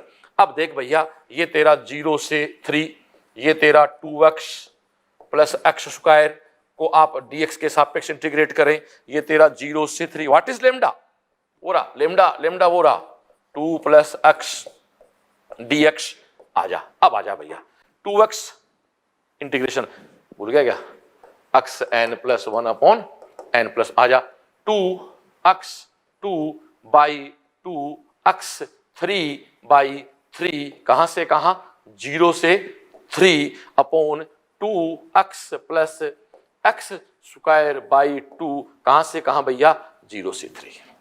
अब होता है अपर माइनस लोअर, अब इसमें तेरा टाइम वेस्ट नहीं करूंगा मैं, तो वैल्यू पुट कर, इसका सीधा आंसर आएगा 12/7। अब ज्यादा फिर तो बहुत लंबा क्लास हो जाएगा, यहां तक मेरा काम था पढ़ाना, अपर माइनस लोअर, अपर माइनस लोअर, तो लोअर तो रहेगा नहीं ना, क्योंकि 0 0 है तो लोअर खत्म हो जाएगा, तो ऊपर भी अपर वैल्यू पुट कर ले, नीचे अपर वैल्यू पुट कर ले, फिर आंसर आ जाएगा। Okay thank you. हाँ दोस्तों, क्वेश्चन नंबर 23 जो है ना, ये एक नॉन इलास्टिक कोलिजन है, इसलिए थोड़ा सा इसमें ई आ जाता है, ध्यान दो, यहां कुछ चीजें बड़ी कीमती हैं। आ जाओ देखो, एक वस्तु को अपन h1 ऊंचाई से छोड़ते हैं, नीचे आती है, यदि ये कोलिजन इलास्टिक होती तो कहां तक जाती है, h1 तक, बट इलास्टिक नहीं है तो यहां तक गई है, कितनी गई, h2 तक, तो कॉमन सेंस की बात है, वापस भी कितना आएगी, फिर ये ऐसे जाएगी, वापस भी h2 तक आएगी, फिर ये कूदेगी, फिर थोड़ा कम हो जाएगी h3 तक, फिर वापस कहां तक आएगी, h3 तक, ऐसे ये डंपिंग करते करते रुक जाएगी, क्योंकि एनर्जी लॉस हो रहा है। बस अब आप इसमें जो फॉर्मूले बनते हैं कॉमन वो सुन लो, E equal to V upon U equal to root H2 upon H1 equal to T2 upon T1, ये ले भैया फिक्स है। E equal to V upon U बराबर रूट H2, H2 ऊपर है तो टाइम भी ऊपर आएगा, clear.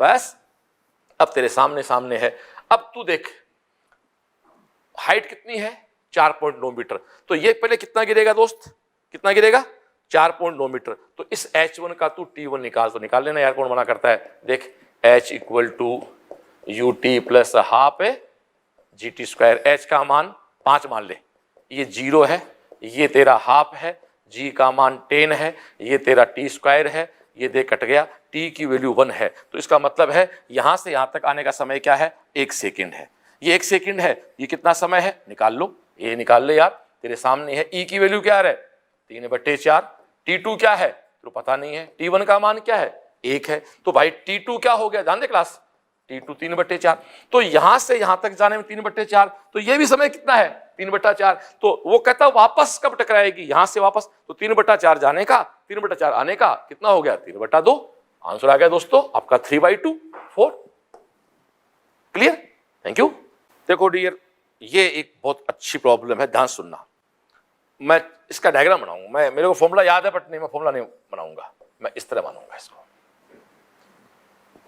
U1 U2 V1 V2, मास सबके m m है इसलिए वो कट जाएंगे, रोल ही नहीं है, ठीक है। अब तो खुद देख दोस्त, एक कहता है m द्रव्यमान का गोला नियत वेग u से गति करते हुए समान द्रव्यमान के गति करते हुए, देखो साहब कहता है m मास का एक गोला नियत गति कर समान मास के अन्य गोले का जो प्रारंभ में स्थिर है, ये भाई ये क्या है, 0 है, क्लियर। उसके बाद वो कहता है E इसका कोफिशिएंट है, तो टक्कर के बाद दोनों गोलों के वेग का अनुपात क्या होगा, दोनों गोलों के वेग का अनुपात है, दोनों गोलों के टक्कर के बाद दोनों गोलों के वेग का अनुपात है, इसका मतलब तेरे को V1 बाई V2 निकालना, बोल हाँ या ना,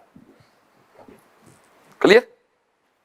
अब तेरे को मैंने सुबह मतलब इस क्लास में पहले इनिशियल इक्वेशनों में एक मास्टर फॉर्मूला बताया था, आज आप या खाली कर, इसको पेज खाली कर, भूल गया क्या रहे, V1 equal to M1 minus EM2 M1 plus M2 multiply U1 1 plus EM2 M1 plus M2 multiply U2। मैं इसलिए तेरे सामने लिख रहा हूँ बार बार ताकि तेरी प्रैक्टिस हो जाए इससे। और दोस्तों V2 इक्वल टू वही बात है 1 plus M1 plus M2 multiply U1, इसमें M2 पहले आता है, M2 minus M1 plus M2 multiply V2। लड़के मेरे साथ ढंग से हो जा, मैंने जानबूझ के लिखा तेरे सामने। अब तू खुद कह रहा है कि U2 बराबर 0, ये दुकान तो 0, खत्म एक झटके में, बस करना क्या है भोले आदमी, आजा। ये तेरा V1 क्या बना रहे, M minus EM by 2M U। V2 क्या बना रहे, 2M सॉरी ये 1 प्लस E है ना, 1 plus E multiply M upon 2M multiply U। ए डिवाइड कर ले यार, 2M से 2M गया और U से U गया, इसका M बाहर निकाल ले तो यार आ गया ना रे 1 minus E plus 1 plus E, question बना रहे 1 minus E plus 1 plus E, हो गया ना पहला आंसर यार भाई मेरे, आया मजा, थैंक यू डियर। ये एक बहुत सिंपल क्वेश्चन है, एक आपका सीधी सी बात है कि आपका कोई सिस्टम है, ऊपर जितने में एयर है उतने ऊपर में सेंड है, तो निश्चित बात सेंड का मास ज्यादा होना है, तो सेंटर ऑफ मास उधर थोड़ा शिफ्ट होता है। तो अब ये इधर है C और D, D नहीं हो सकता, D तो बहुत जगह नीचे, तो इसका आंसर क्या करेंगे अपन, C करेंगे। इसे थोड़ा सा ये अंडरस्टूड है, इसमें ज्यादा बुद्धि की जरूरत है। देखो एक सुना, यहाँ एक प्रश्न बताओ आपको मैं, कई बार यहाँ ऐसा प्रश्न आता है एग्जाम में, बैठ कर बताओ सेंटर ऑफ मास किधर है, तो सेंटर ऑफ मास में ऐसे लाइन खींच देता है, वो किधर होगा, इस पार्ट में होगा, P पार्ट में होगा, Q पार्ट में होगा, सेंटर ऑफ मास दोस्तों P पार्ट में होगा, क्योंकि ये बैट का अच्छा तो है बट इससे थोड़ा सा हल्का हो गया, बात तो पड़ी। ऐसे कुछ होता है, बैट का डायग्राम बना होता है, ऐसे लाइन खींच देता है बीच से, तो इसका एक ही बात है, जब एक डिस्टेंस इक्वल है तो जिधर डेंसिटी ज्यादा है उधर मास ज्यादा, भाई एयर भी उतनी है, सेंड भी उतनी है, किसमें वॉल्यूम वाइज तो, बट उतने वॉल्यूम सेंड का मास ज्यादा होता है। तो ये भी क्वेश्चन एग्जाम देने गाइड में आया हुआ है। ओके थैंक यू दोस्तों। क्वेश्चन नंबर 27 है ना, इसमें एक डेरिवेशन है तो निकाल लेते हैं यार, 2-3 क्वेश्चन पहले भी आया, थोड़ा आस करके आजा, पेज खाली कर भाई। देखो भाई ध्यान दे, एक गेंद यहां से आई, फिर यहां गई, फिर ऐसे उछली, फिर ऐसे उछली, ऐसे ये घटना चलती रहेगी आगे। ये डिस्टेंस माना h, तो डिस्टेंस क्या है h1, ये डिस्टेंस क्या होगी h2, ये क्या होगी h3। यहां टकराई पहली घटना, दूसरी टक्कर, तो दोस्तों ये एक फिनोमेना पूरी हुई, फिर ये तो एक फिनोमेना हुई, ये दूसरी हुई, ये तीसरी हुई, चले आजा। तो खुद कहता है E इक्वल टू क्या होता है, रूट H2 बाई H1, तो यहां H1 इसको लिया है मैंने और ये मैंने H कह दिया। इस कोलिजन के बाद H1 उछली और H पहले थी, तो मेरे पास H1 नहीं है ना, तो देख मेरा H1 क्या हो गया, मेरा H1 हो गया E स्क्वायर H, बोल हाँ या ना। अब सेकंड घटना में आ, ये तो कौन है H1, वो कौन है H2, तो दोस्तों यहां जो फिर वो लिख H2 बाई H1। अब तेरे पास H2 नहीं है तो H2 क्या होगा, तू खुद देख, E square multiply H1, E square H1 क्या है, वही देख तेरा ई स्क्वायर एच, तो देखा जाए तो ई स्क्वायर इसका स्क्वायर एक तरह से एच 2 बार हो गया। ऐसे तो तीसरी घटना में जाएगा तो तेरा क्या है रही है, E equal to H 3 by H 2। तो फिर देख तू H3 क्या है, ई स्क्वायर H2, तो H2 में ई पर 2 बार आया, H3 में 3 बार आया, तो दोस्तों ऐसे nवीं बार जब घटना घटेगी तो ये 2NH फॉर्मूला होता है इसका। क्लियर? nवीं टक्कर के बाद कितना उछलेगा, HNE की power 2n multiply H, n number of collisions है। ऐसे ये जो क्वेश्चन है ये कहता है कि रुकने से पूर्व इसके द्वारा तय की गई दूरी क्या है। तो दोस्तों यहां भी फिर एक सिंपल फॉर्मूला है जिसको मैं आपका टाइम वेस्ट नहीं करूंगा, H equal to 1 plus E square upon 1 minus E square. ये आपको याद रखना पड़ेगा। जैसे ये डेरिवेशन है वैसे ये भी एक डेरिवेशन है। दोस्तों रुकने से पहले तय की कुल दूरी जो होती है वो H 1 plus E square upon 1 minus E square होती है डियर। इसकी वैल्यू पुट कर लो, आप जरा क्वेश्चन में आ जाए। लो तो क्वेश्चन क्या कहता है, रुकने से पहले की डिस्टेंस दोस्तों H 1 plus E square upon 1 minus E square. H तो आपका H है, E कितना है दोस्तों, एक 1/3 अपॉन 1/3, ये 4/3, ये 2/3। तो दोस्तों सोल्व करेंगे तो आंसर क्या आ गया, 2H आंसर आ गया। क्लियर? ये जो बच्चा थोड़ा बहुत ढंग से पढ़ता है, ये कोलिजन के 2-3 फॉर्मूले हैं जो ई के साथ होने पे आते हैं। और ये टाइम बता दिया, एच बता दी, और टोटल डिस्टेंस कितनी कवर कर लेगा। ओके, थैंक यू दोस्तों। बड़ा अच्छा क्वेश्चन है, बड़ा प्रिय प्रश्न है, ध्यान से देख लो। प्रश्न पढ़ो क्या है, a particle of m moving with velocity v not strikes a simple pendulum of mass m, मतलब दोनों mm के हैं यहाँ पर, and sticks to it the maximum height attained by the pendulum will be. आ जा भाई खाली कर, देख मतलब प्रश्न क्या है, खाली करो भैया। ये कोई एक पेंडुलम है, m मास का है, इसका दोस्तों u2 क्या है, 0 है। ये कोई गोली है, m मास की है, v नोट वेग से टकराई। दोस्तों टकराने के बाद दोनों एक हो गई। तो सबसे पहले मोमेंटम कंजर्वेशन से आप टकराने के तुरंत बाद इसकी निकालो वेलोसिटी। तो आप खुद कह रहे हो mv naught plus 0 equal to 2m, माना कि वेलोसिटी v डैश हो गई। तो ये v डैश इतना डायरेक्ट कर दो, सीधी सी बात है, चलेगा इतना तो यार। तो v डैश का मान क्या आ गया, v नोट बाई 2। कहने का मतलब ये पेंडुलम जो है तेरा इस प्रकार से v नोट बाई 2 वेलोसिटी से वहां जाएगा। तो यहाँ की सारी की सारी काइनेटिक कहां कन्वर्ट होगी, पोटेंशियल में। बस आजा, तो हाफ 2m, मास कितना हो गया रे, 2m, v square 2m gh, 2m cancel out हो गया। तेरे को h चाहिए तो h तेरा v क्या है, v नोट बाई 2, इसको v डैश बोल सकते हैं, v नोट बाई 2। एक मिनट में डाले इसको, ये v note by 2, v note का स्क्वायर करेगा तो 4 और ये 8, दिस इज gh। ये ले यार, h equal to v naught square upon 8g। Answer निकालना भाई, ये तेरा फर्स्ट आंसर हो गया,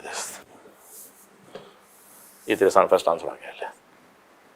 सिंपल है। अब तक के सारे, अब तो मैं देखा जाए तो नया क्वेश्चन नहीं कर रहा हूं, जो प्रैक्टिस की है उनकी आपको मैं रिवीजन करवा रहा हूं। ओके, थैंक यू दोस्तों। क्वेश्चन नंबर 29 जो है वो क्वेश्चन नंबर 24 है हमारा। देखो अभी जो हमने किया है बिल्कुल 24 में जो मैंने पूरा समझाया, अब उसको मैं यहाँ काम दे रहा हूं, बार बार टाइम वेस्ट नहीं करूंगा आपका। तो दोस्तों 24 फॉर्मूला बना अपना, v1 upon v2 equal to 1 minus e1 plus.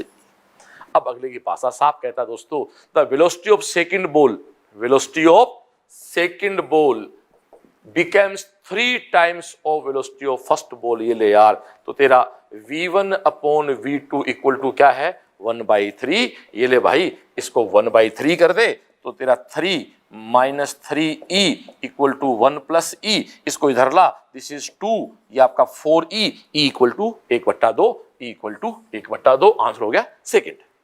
Thank you दोस्तों। क्वेश्चन नंबर 30 जो है ना, ये बहुत अच्छा क्वेश्चन है।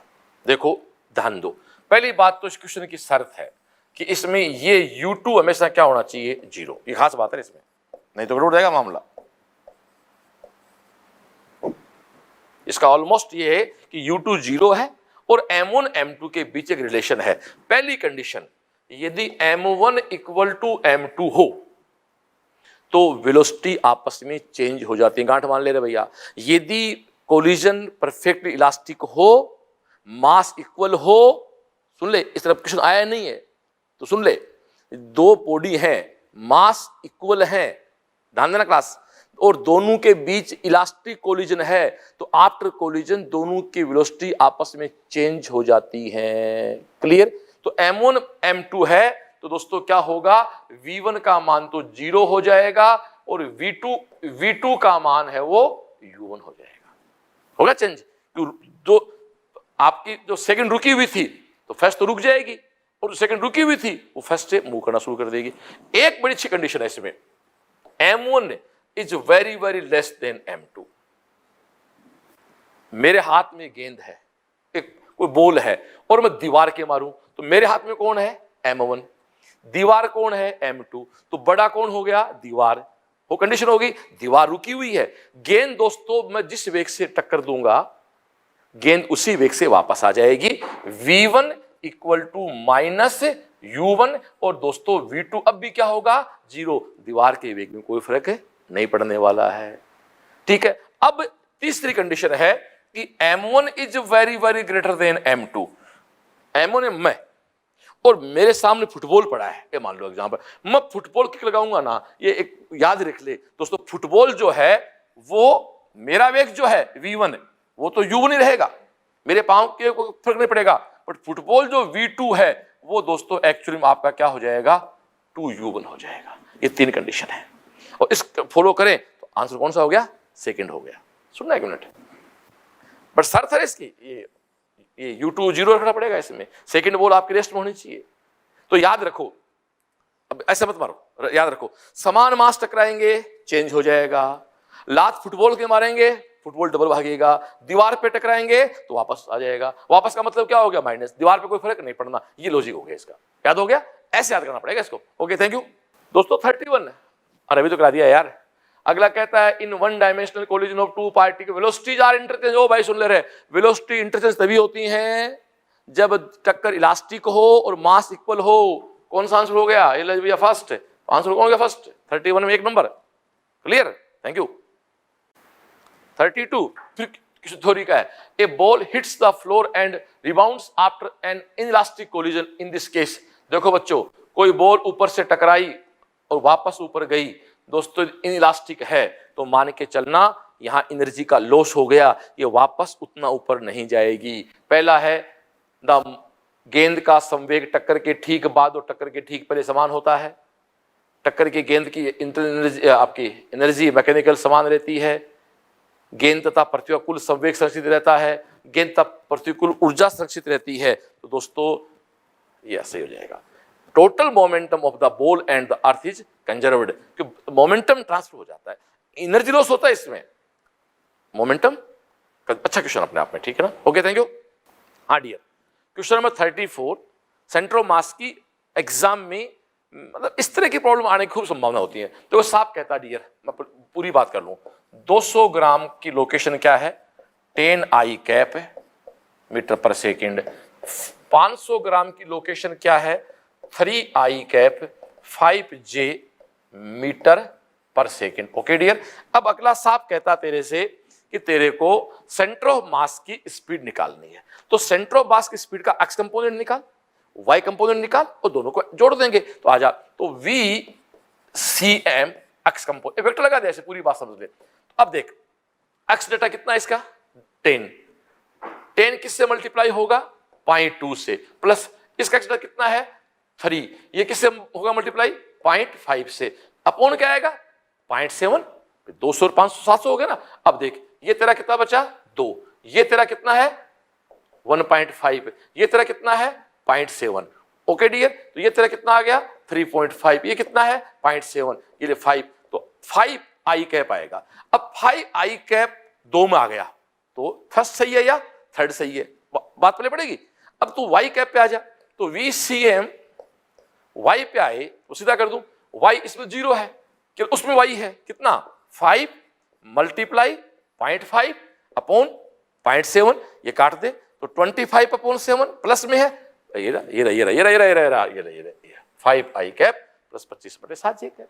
बहुत नॉर्मल प्रोसीजर करने का। ओके थैंक यू दोस्तों। क्वेश्चन 35, अब मैं आपको सेंटर ऑफ मास की एक तरह से करा रहा हूं प्रैक्टिस, होमवर्क करा रहा हूं आपको।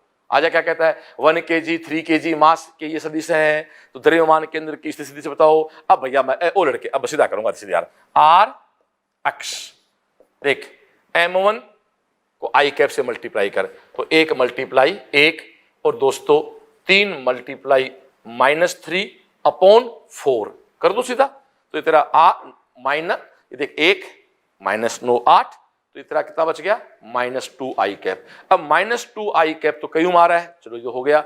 अब आर वाई पर आ जा, तो आर वाई पे क्या करेगा रे, वही है आर वाई पे क्या है 2 को किससे मल्टीप्लाई कर 1 से, 3 किससे मल्टीप्लाई कर -2 से, -2 मल्टीप्लाई क्या भैया 3, डिवाइड किससे करना है वही 4 से, ये तेरा क्या है 2, ये तेरा कितना है 6, 6 में से 2 4, तो कितना बच गया 1, वो कौन है -1। तो दोस्तों ये -j कैप आएगा, तो -2i -j, अपने आप आंसर सेकंड हो गया ना यार, सीधी सी बात है, इसे निकालने जरूरत ही नहीं है, निकालूं क्या, तो जे कैप निकाल दे ले, कौन मना करता है, जे कैप निकालना है तो आजा यार, 1 को किससे गुणा कर ले 1 से, 3 को किससे गुणा कर ले 1 से, किसका डिवाइड कर दे 4 से, 3 1 4 4 4 1 के लिए, तो आंसर आ गया।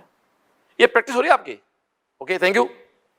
36 फिर आपकी प्रैक्टिस है, साफ साफ कहता है दोस्तों 1 m मास 1 m 1 m 1 ये, देखो सुनो, इसको मैं मान लो कि 1 नंबर कह दूं, इसको मैं 2 नंबर कह दूं और इसको मैं 3 नंबर कह दूं, तो जो m1 है, ध्यान दे क्लास, उसका है निर्देशांक 0a, जो तेरा m2 है वो कौन है 0 0, जो तेरा m3 है वो कौन है a0, बस ये तो है ना, समझ गए कोऑर्डिनेट, ये कहां रखा हुआ y पर, तो x0, ये मूल पॉइंट मूल बिंदु पर आ जा बस। अच्छा m1 m2 m3 m है, मैं समझा किया। अब देख पहला कौन है x की बात कर, तो x पे क्या करेगा xcm क्या आएगा, देख तेरे सामने m गुणा 0 प्लस m गुणा 0 प्लस m गुणा a अपॉन 3m, ये ले भैया क्या आ गया a/3।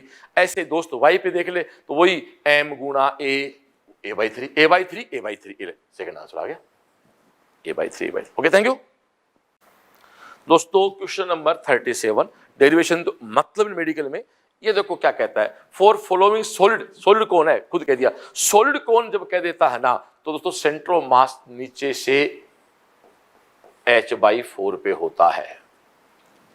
अब ये बंदा कह रहा है कि साहब आप शीर्ष से बताओ, इधर से बताओ, तो कितना बच गया 3h/4, कॉमन सेंस की बात।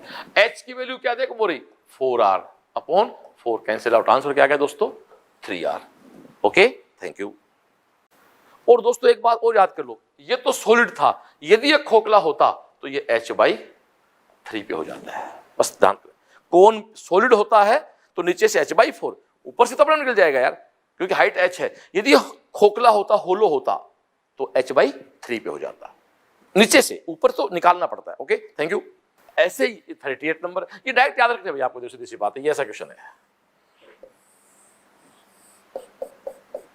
दोस्तों, यहां जो सेंटर ऑफ मास है फिक्स है वो 3r/8 पे होता है, याद रखने पड़ेंगे भाई, कोई इनका डेरिवेशन नहीं कर पाएंगे, 3r/8 वो h/4 वो h/3, याद हो गए ना, कर ले नहीं हुए थे यार, ओके थैंक यू।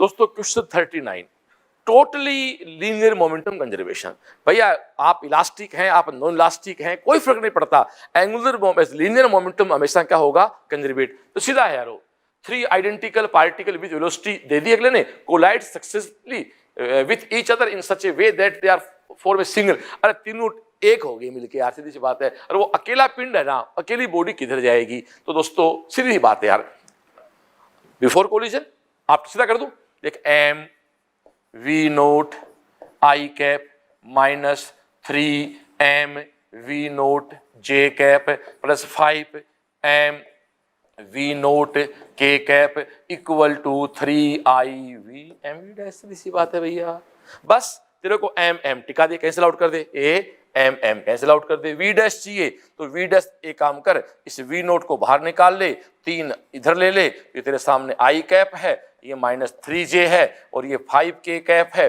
किसके बराबर है v डैश के बराबर है, ऐसा ऑप्शन कौन सा हो गया, पहला हो गया, थैंक यू। हाँ डियर, एक तो भाई क्वेश्चन का करेक्शन है, ये 4th ऑब्जेक्ट है, आंसर भी यही है, तो ये 4th लिखना भूल गए, खास बात नहीं है। दोस्तों क्या कहता है देखो, वो कहता है बम विस्फोट के बाद 3 बराबर टुकड़ों में टूटता है, एक बम रेस्ट में है, बम रेस्ट में है लड़के, इसका मतलब है मोमेंटम 0, घटना से पहले भी 0 तो घटना के बाद भी 0, इसके 3 टुकड़े हुए, लो मैं थोड़ा सा मेरी भाषा बताऊं, इसके तीन यहां था, इसके 3 टुकड़े हुए, एक गया -2p_i कैप, दोस्तों इसका मतलब इधर गया, देखो साफ साफ है, या एक माइनस आई था तो दिस इज 2p वेलोसिटी गया। तीसरा गया pj, ये इधर गया p + j, इन दोनों का रिजल्टेंट किधर है, इधर है। इसका जितना इधर रिजल्टेंट है उतना ही रिजल्टेंट आपको सामने करना होगा, तभी इन दोनों का इक्वल एंड अपोजिट टोटल क्या होगा, 0। तो कहने का मतलब है इस तीसरे पिंड का वही होगा जो रिजल्टेंट है। तो इसका क्या है 2p, उसका p, अरे भूल गया क्या, 2p² + p² का रूट तो 4p + 4p² + p² √5p, तो p बाहर आ गया यार, p√5 हो गया। थैंक यू दोस्तों। क्वेश्चन 41, ये तो एजिट क्वेश्चन नंबर 5 है भैया, आपका 5 नंबर क्वेश्चन ये, तो क्या बताना इसमें, तो ठीक है, ओके थैंक यू दोस्तों। क्वेश्चन नंबर 42, देखो इस प्रकार के क्वेश्चन जब आते हैं ना, तो आपको लगता है कि शायद इनको पूरा डिस्कस करना होता, पूरा सोल्व, ऐसा नहीं होता है। ये स्टैंडर्ड क्वेश्चन है, इन क्वेश्चनों में सेकंड बोल हमेशा रुकी हुई होती है, फिक्स है। ये जब भी क्वेश्चन आएंगे ना, देख ले, एम, देखो body of mass am moving with velocity v max a head on collision with another body of mass 2m which is initially at rest, fix होता है। the loss of kinetic energy of the collided body। इस प्रकार के प्रश्नों में दोस्तों सीधा formula बनेगा delta k upon k equal to 4m1 × m2 अपॉन m1 + m2 का होल स्क्वायर, सीधी सी बात है। अब तो कर ले यार, 4m1 क्या है m, m2 क्या है 2m, ये तेरा mm क्या है 3m का होल स्क्वायर, तेरे सामने सामने क्या आ गया 8/9। अब ये स्टैंडर्ड क्वेश्चन है भैया, ये इसी फॉर्मेट में आएंगे, u2 रुका हुआ होगा, 8/9 नहीं, 4m1 m2 अपॉन m1 + m2 का whole square. Okay thank you दोस्तों। क्वेश्चन नंबर 43, अब तक जितने भी क्वेश्चन हमने किए हैं ना कोलिजन के, उन सब का सार है, बटर है यार। और ये एग्जाम आ गया तो मैं दावे से कह सकता हूं इसको वही बंदा कर सकता है भाई जिसका देखा हुआ हो। नहीं, एग्जाम में दोस्तों इतना समय नहीं होता कि क्वेश्चन को क्रिएट किया जाए, आइडिया क्रिएट किया, जनरेट किया जाए, फिर सोल्व कर लिया जाए। ये प्रैक्टिस इसलिए करते हैं। हाँ, जो लड़के बहुत एक्स्ट्रा उनकी बात नहीं कर रहा मैं, कॉमन बच्चे की बात कर रहा हूँ। जो क्या कहता है अगला, a mass m moves with velocity v and collides another mass 2m at rest. आपने बात देखी, ऑलमोस्ट सेकंड पार्टिकल रेस्ट ही होता है। After collision, the first mass move with velocity v/√3 in the direction perpendicular to the initial direction of motion. Find the speed of second mass after collision. आ जाओ, page खाली करो भाई।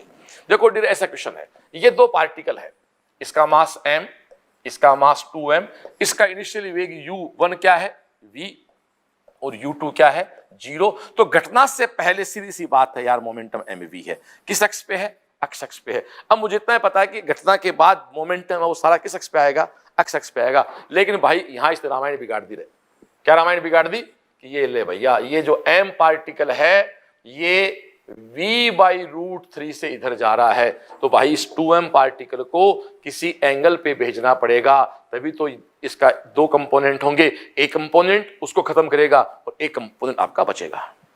Clear. अब ये तेरा थीटा है, तो इसकी वेलोसिटी क्या मान ले v', तो क्या बना कंपोनेंट 2mv' कोस थीटा। इधर क्या बना 2mv' साइन थीटा। मिटा दो उसको तेरे लिए हमें। अब तू देख, इसको खत्म करे दूसरे से, क्योंकि सारा कंपोनेंट कहां है अक्ष अक्ष पे, तो वो तेरा कौन है mv/√3 equal to 2mv' sine theta. और वो क्या है, इधर mv था ना, mv equal to 2mv' cos theta. अब दोनों के स्क्वायर करके जोड़ कर दे भैया, तो स्क्वायर m कैंसिल आउट कर दे, इसका स्क्वायर क्या है v²/3, ये क्या है v²। अब देख ये क्या है 4v' का स्क्वायर कॉमन बाहर ले ले, 4v' का स्क्वायर बाहर ले ले, अंदर क्या बचेगा sine square theta plus cos square theta, क्या हो गया 1। ये इसलिए ये तेरा 3, ये तेरा 4v² इक्वल टू 4v' का स्क्वायर, 4 से 4 कैंसिल आउट, v' क्या हो गया v/√3। आंसर निकाला भैया v/√3 a v/√3। Okay thank you dear. Question number 44, ये कोई प्रश्न नहीं है, मतलब एक प्रश्न नहीं, पूरी रामायण है। नीट इसके बिना नहीं होता। मेरा ओपन चैलेंज है 26 जुलाई को एक ऐसा परसेंटेज चेंज का क्वेश्चन आएगा। मैं आपको एक परसेंटेज चेंज का एक कॉन्सेप्ट देता हूं, आपको 5 मिनट देता हूं। देखो मैं दोस्तों, जब जब ये परसेंट चेंज आता है तो उसमें क्या करेगा, एक डेटा वो कांस्टेंट करेगा, एक डेटा वो चेंज करेगा और एक आपसे चेंज करवाएगा। तो फॉर्मूला वो बनाओ जिसमें तीनों चीज आए, वेरिएबल, आपसे वेरी करवाए वो, एंड कांस्टेंट। तो यहां साफ है, बॉडी वही है तो मास कांस्टेंट हो गया, मोमेंटम में चेंज कर रहा है, एनर्जी काइनेटिक में चेंज करवा रहा है। देखते ही मेरे को संबंध पता लग गया, P equal to root 2me। Clear हो गया। अब क्या करना आगे, जो बदलता मेरा तरीका है, जो बदलता उसके पीछे 1 2 लगाओ और समीकरण 1 में समीकरण 2 का भाग टिकाओ। जो बदलता उसके पीछे 1 और 2 लगाओ, 2 इक्वेशन बनाओ, एक को 2 से डिवाइड कर दो। तो तेरे सामने देख, मैं तेरी पूरी बात कर दूं, 2me1, दूसरा है P2, वो क्या है 2me2। ओके डियर, अब 1 से 2 का भाग दे दे, तो P1 बट्टे P2 इक्वल टू क्या है भैया, रूट E1 बाई E2। बोल हाँ या ना, पता कोई दिक्कत। अब दोस्तों ये क्वेश्चन का एक कॉन्सेप्ट होता है, इनको स्टार्ट में करता हूं हमेशा 100 से। माना P1 100 है तो मेरा P2 क्या हो गया, 150। सीधी सी बात है, परसेंटेज हमेशा स्टार्ट 100 से करो। ओके, तो ये 100 अपॉन 150 इक्वल टू भाई E1 बाई E2। अब ये तेरे सामने दे क्या है, 2/3 E1 बाई E2, तो इसका करते स्क्वायर हो जाएगा। तो मैं तेरे थोड़ा साइड में कर दूं इधर, तो ये तेरे क्या हो गया रे, 4/9 E2 बाई E1। तो तेरे सामने E2 क्या आ गया, 9/4 E1। तो दोस्तों E2 की वैल्यू आ गई 2.25 E1। अब लास्ट में इसको 100 से मल्टीप्लाई कर दो, कितना हो गया 225, 225 से। तो शुरू कहां से हुआ था, 100 से, कितना इंक्रीमेंट हो गया 125 का। ये आंसर आ गया। Clear, okay, thank you. अब मैं जो तेरे को बात करना चाह रहा था कि इस प्रकार के वेरिएशन में कैसे आते हैं, तो ध्यान दो क्लास। दोस्तों सिंपल प्रश्न है, एक सोनोमीटर क्वेश्चन होता है, P equal to root 2LT/m। Fix question है, वो सब कुछ कांस्टेंट करके मान लो रिलेशन ये निकाल देता है, n रूट t के डायरेक्टली प्रोपोर्शनल है। दोस्तों इसको मैं कहता हूं x directly proportional root y। ऐसा कहीं रिश्ता बन जाए, यदि यहां 2% का चेंज करोगे तो यहां 1% का चेंज होगा, यहां 4 का करोगे यहां 2 का होगा, 6 का करोगे 3 का होगा। लेकिन दोस्तों बढ़ाते बढ़ाते यदि तुम यहां 21% का कर दोगे तो यहां 10% का हो जाएगा। याद रखना चीज को, क्यों, हाई पावर इग्नोर करते करते फिर ये बहुत बड़ा क्वेश्चन है। यदि 21% का चेंज कहीं हो और रिलेशन क्या हो, x रूट y के डायरेक्टली प्रोपोर्शनल हो, तो हमेशा आंसर क्या आएगा, 10%। क्लियर, इस मेरी बात को वापस सुन ले, रिवाइज करके तेरे कंप्यूटर को, मोबाइल को पॉज कर फिर सुन ले चाहिए, ठीक है, थैंक यू। हाँ डियर, क्वेश्चन 45 एक लास्ट क्वेश्चन है आज के पंच 5 का पंच है, जिसका मोमेंटम कंजर्वेशन कोलिजन और सेंटर ऑफ मास चल रहा था हमारा। देखो दोस्तों वो क्वेश्चन, एक बम फट गया, बम का मास 1 kg दिया इसने, चलो फिर इसके 3 टुकड़े हो गए, 1 1 1 3।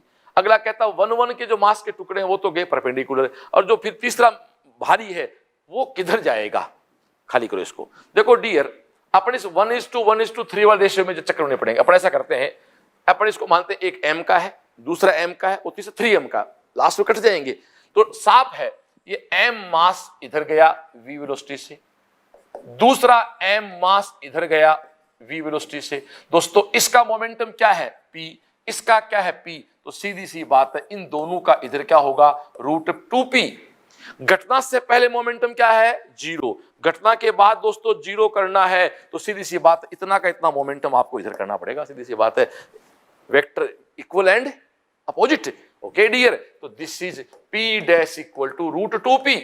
What is p dash, 3m v dash, mass 3m है, वेलोसिटी v डैश है, दिस इज रूट 2, p क्या है m मल्टीप्लाई v, देख m से m कट गया, तो दोस्तों तेरा v डैश का मान आ गया रूट 3/v। आंसर निकालना भैया, root 2/3v, root 2/3v। Okay okay okay, आगे और चल, अगले ने वैल्यू दे दी रूट 2/3v, v बोले तो 15 दे रखा, देखो अगले 15, इसको काट दे तो आंसर है 5 रूट 2। ये ले भाई सेकंड आंसर हो गया 5√2। ओके, थैंक यू दोस्तों। क्वेश्चन नंबर 14 और 33 ये दोनों क्वेश्चन सेम है, ढंग से क्वेश्चन को। तो क्या कहता है, एक नाव है, क्वेश्चन पढ़ लो। अब एक नाव है, उसके इस किनारे एक व्यक्ति 40 केजी का है, वहां व्यक्ति 20 केजी का है। नाव पानी में खड़ी है, नाव और पानी के बीच में फ्रिक्शन नहीं है, दोनों व्यक्ति चलना स्टार्ट करते हैं, वो इधर आ रहा, वो इधर आ रहा है, दोनों सेंटर में आ गए। दोस्तों नाव थोड़ी सी उधर किसकी, क्यों, ये व्यक्ति पांव से इधर बल लगाएगा, वो एक उधर फोर्स लगाएगा, बट टोटल फोर्स ज्यादा इसका होगा। तो पहली बात तो ये कि नाव हल्की सी इधर खिसक जाएगी, लेकिन इस पे बाहर से कोई फोर्स नहीं लगा है, बाहर से कोई फोर्स नहीं लगा है। इसका मतलब है कि सेंटर ऑफ मास पहले भी वहीं था, सेंटर ऑफ मास बाद में वहीं है, बस ये इसमें एक ही X C M equal to X dash C M. Clear, आ जाओ जी, मैं इसका डायग्राम बनाता हूं, पेज खाली करें भैया। देखो भाई, ये आपकी सपोज करो कोई बोट है, एक बंदा यहां खड़ा है, एक बंदा यहां खड़ा है, ये बंदा 40 केजी का है, ये बंदा आपका 20 केजी का है। बोट का मास कितना भाई, 100 केजी है, ये इसका सेंटर पॉइंट है, और दोस्तों ये डिस्टेंस आपकी 20 है। इसको रेफरेंस मान के आप इसका सेंटर ऑफ मास निकाल लो। ओके, एक्स सी एम, तो तू खुद जानता है 40 किससे मल्टीप्लाई होगा, 20 से, 100 किससे मल्टीप्लाई होगा, 10 से, प्लस 20 किससे मल्टीप्लाई होगा, 0 से, अपॉन टोटल मास कितना भैया, 160। तो तेरे सामने ये कितना है, 800 और 1000 कितना हो गया, 1800। तो तेरे सामने डियर 1800 बटा 160, ये कैंसिल आउट आ गया, ये तेरा 180 अपॉन 16 आंसर आ गया। क्लियर हो गया ना, ये याद रखना अभी काम आएगा मेरे। अब दोस्तों इसको मैं मिटा के इस डायग्राम को एक बार आपको दोबारा बनाता हूं। ये इस डायग्राम में मिटा दिया। अब वो क्या कहता है, ध्यान दे क्लास, इसका रेफरेंस बनाना पड़ेगा अपने। देख ये रेफरेंस पे है, ठीक है, और यहां ये पहले पॉइंट था। अब वो नाव चल के यहां आ गई, ठीक है, ये नाव कितना चल गई, अक्ष से ये तेरा 10 मीटर सेंटर ऑफ मास यहां है, तो वहां से कितना शिफ्ट हो गया रे, 10 प्लस अक्ष शिफ्ट हो गया। यहां एक बंदा खड़ा हो, तो यहां अब भी खड़ा है, सॉरी बंदे दोनों कहां आ गए, सेंटर पे आ गए, सॉरी बंदे दोनों कहां आ गए, बंदे दोनों कहां आ गए, सेंटर पे आ गए। बॉडी भी कहां पर आ गई, मास भी कहां पर आ गया, सेंटर पे आ गया। तो 40, 20 और 100, 160 पूरा का पूरा मास कहां पर आ गया, सेंटर पे। किससे मल्टीप्लाई कर दो, 10 प्लस अक्ष से, इक्वल टू क्या था रे, 180 प्लस 16 अपॉन यहां भी क्या करोगे रे, 160 मास तो करना पड़ेगा, ये कैंसिल आउट, ये देख तेरा 160 प्लस 16 अक्ष इक्वल टू 180। दोस्त इसको इधर रख, 16 अक्ष को, ये तेरे सामने क्या आ गया, 20 अक्ष इक्वल टू क्या आ गया, 20 अपॉन 16, 20 अपॉन 16 मतलब 5/4, और उधर लेफ्ट साइड में ऑब्जेक्ट निकाल भैया, ये ले 5/4 टुवर्ड्स टू लेफ्ट, आंसर आ गया। Clear, okay, thank you. हाँ डियर, क्वेश्चन नंबर 33 बिल्कुल वही है, क्वेश्चन नंबर 14 जो किया था पहले पढ़ने, उसी पे डिपेंड करता है। ये दोनों क्वेश्चन हम एक साथ इसलिए ले रहे हैं दोस्तों, ताकि दोनों का एक कॉन्सेप्ट है। तो क्वेश्चन पढ़ो आप लोग। एम मास का व्यक्ति घर्षण रहित कोई एल लंबाई का प्लांक है, उस पर खड़ा है। प्लांक जो है फट्टा मान लो, उसका टोटल मास क्या है, m/3 है। तो वो कहता धरातल के सापेक्ष व्यक्ति द्वारा तय की दूरी क्या है। तो साहब कहता man walks to the other end of the plank if the mass of m/3 the distance that the man moves relative to the ground is। आजा भैया खाली कर। देखो डियर ऐसा है, ये कोई फट्टा है, किस लंबाई का, l लंबाई का, यहां एक बंदा खड़ा है। क्लियर, इसका मास क्या है, m, फट्टे का मास क्या है, बोलना दिखाना, क्वेश्चन दिखाना, फट्टे का मान क्या है, m/3। ठीक है डियर, तो सबसे पहले तो अपन इसको ऊपर रेफरेंस देते हैं लोग, तो इस रेफरेंस के सापेक्ष अपन इसका सेंटर ऑफ मास निकालेंगे। देखो फट्टे पे चल रहा है, तो वही क्वेश्चन है 14 वाला, पहले का सेंटर ऑफ मास की पोजीशन और बाद के सेंटर ऑफ मास की पोजीशन चेंज नहीं होगी। तो आप यहां क्या कहोगे, m multiply l plus m/3 multiply क्या लिखोगे भाई, इससे कितनी है ये, l/2 लो जी। तो this is ml plus ml/6। तो दोस्तों दिस इज ml/6 ml/7। ये कौन है, XCM है, घटना से पहले का सेंटर ऑफ मास की पोजीशन है, 6 ml/7। क्लियर? कोई दिक्कत? चलो इसको मिटा दूंगा। अब तू खुद देख, ये व्यक्ति इस फट्टे पे यहां से चल के यहां आ जाए तो कॉमन सेंस की बात है, फट्टा किधर खिसकेगा? पीछे खिसकेगा। नहीं बड़े बड़ी आदमी ऐसे जाएगा तो पांव से उसको पीछे खिसकाएगा। तो ये दोस्तों चल के यहां तक आ गया लोचे, तो व्यक्ति तो यहां आ गया। अब ये रेफरेंस क्या है? अक्ष। ये डिस्टेंस अब भी तेरी क्या है? एल। अब तेरे को तो इस रेफरेंस से निकालना है, ठीक है डियर? इसे निकालना है, और डिस्टेंस L/2 टोटल L है ना, ये L/2। तो इस रेफरेंस से निकालना है, तो व्यक्ति का मास क्या है? m। किससे मल्टीप्लाई करें? x से। प्लस फट्टे का द्रव्यमान क्या है? m/3। किससे मल्टीप्लाई करेंगे रे? x plus L/2। थोड़ा सा बोलने में लगता है, x प्लस L/2। ये किसके इक्वल है? 6ml/7। बस हो गया। बस डियर, अब इसको आजा कर ले, पूरा कर ले तेरे लिए। mx प्लस ये देख mx/3 plus ml/6 equal to 6ml/7। देख इसको जोड़ तो इतना क्या होगा? 4mx/3 इक्वल टू, ये तो दोस्त उधर ले, ये तेरा क्या है? ml/6, ये सॉरी उल्टा कर दिया, 7ml/6 है। प्लीज प्लीज प्लीज प्लीज, ये 7ml/6 है, तो उधर जाएगा ये, तो उधर जाएगा तो ml/6 बचेगा। तो दोस्तों एक्चुअली में क्या बचेगा? वो 6ml/6। m से m कैंसिल आउट, इसको इससे कैंसिल आउट कर दे, ये तेरा 2 हो गया, ये तेरा 3 हो गया। तो दोस्तों x की वैल्यू आ गई 3l/4। x कितना है? 3l/4। फट्टा कितना चला दोस्तों? देखो ये डिस्टेंस, ये तो 3l/4 आंसर नहीं है। रेफरेंस कितना होगा? वो फट्टे में कुल कितना चला? l। ये शिफ्ट कितना हुआ? 3l/4। तो l minus 3l/4 equal to l/4। Answer निकालना, इक्वल टू l/4। दोस्तों इसका आंसर है अपॉन l/4।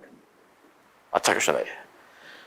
ओके डियर, तो ये आज आपका 5वां पंच कंप्लीट हो गया।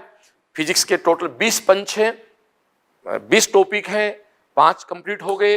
दोस्तों momentum, conservation, collision, centre mass पूरा हो चुका। आज तारीख है 13 मई, रात को 10 बजे हैं, वीडियो खत्म कर रहे हैं। 12, 13 दो शूट किया इसको, कल 14 तारीख तक तेरे पास आ जाएगा। 14 मई के पास CLC की यूट्यूब चैनल पे आ जाएगा, फेसबुक पे आ जाएगा।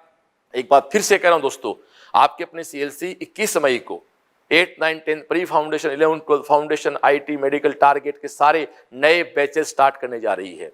दूसरा, कुछ बच्चे ऐसे हैं जो 2020 की तैयारी को यूं निराशा में बदल चुके थे, यार 20 में नहीं होना, 21 की तैयारी करेंगे। उसके लिए आपके अपने CLC ने क्रेश कोर्स स्टार्ट किया। 11 मई को पहला बैच स्टार्ट हुआ। दोस्तों 18 मई से आपकी CLC क्रेश कोर्स मेडिकल का दूसरा बैच स्टार्ट करने जा रही है, जहां हिंदी मीडियम अलग है, इंग्लिश मीडियम अलग है, एक सेपरेट व्यवस्थाएं हैं। बाकी दोस्तों आपको अन्य कोई बात हो तो आप मुझसे व्यक्तिगत बात कर सकते हैं मेरे नंबर पे 9928738888 पे। Okay dear, thank you. जय CLC।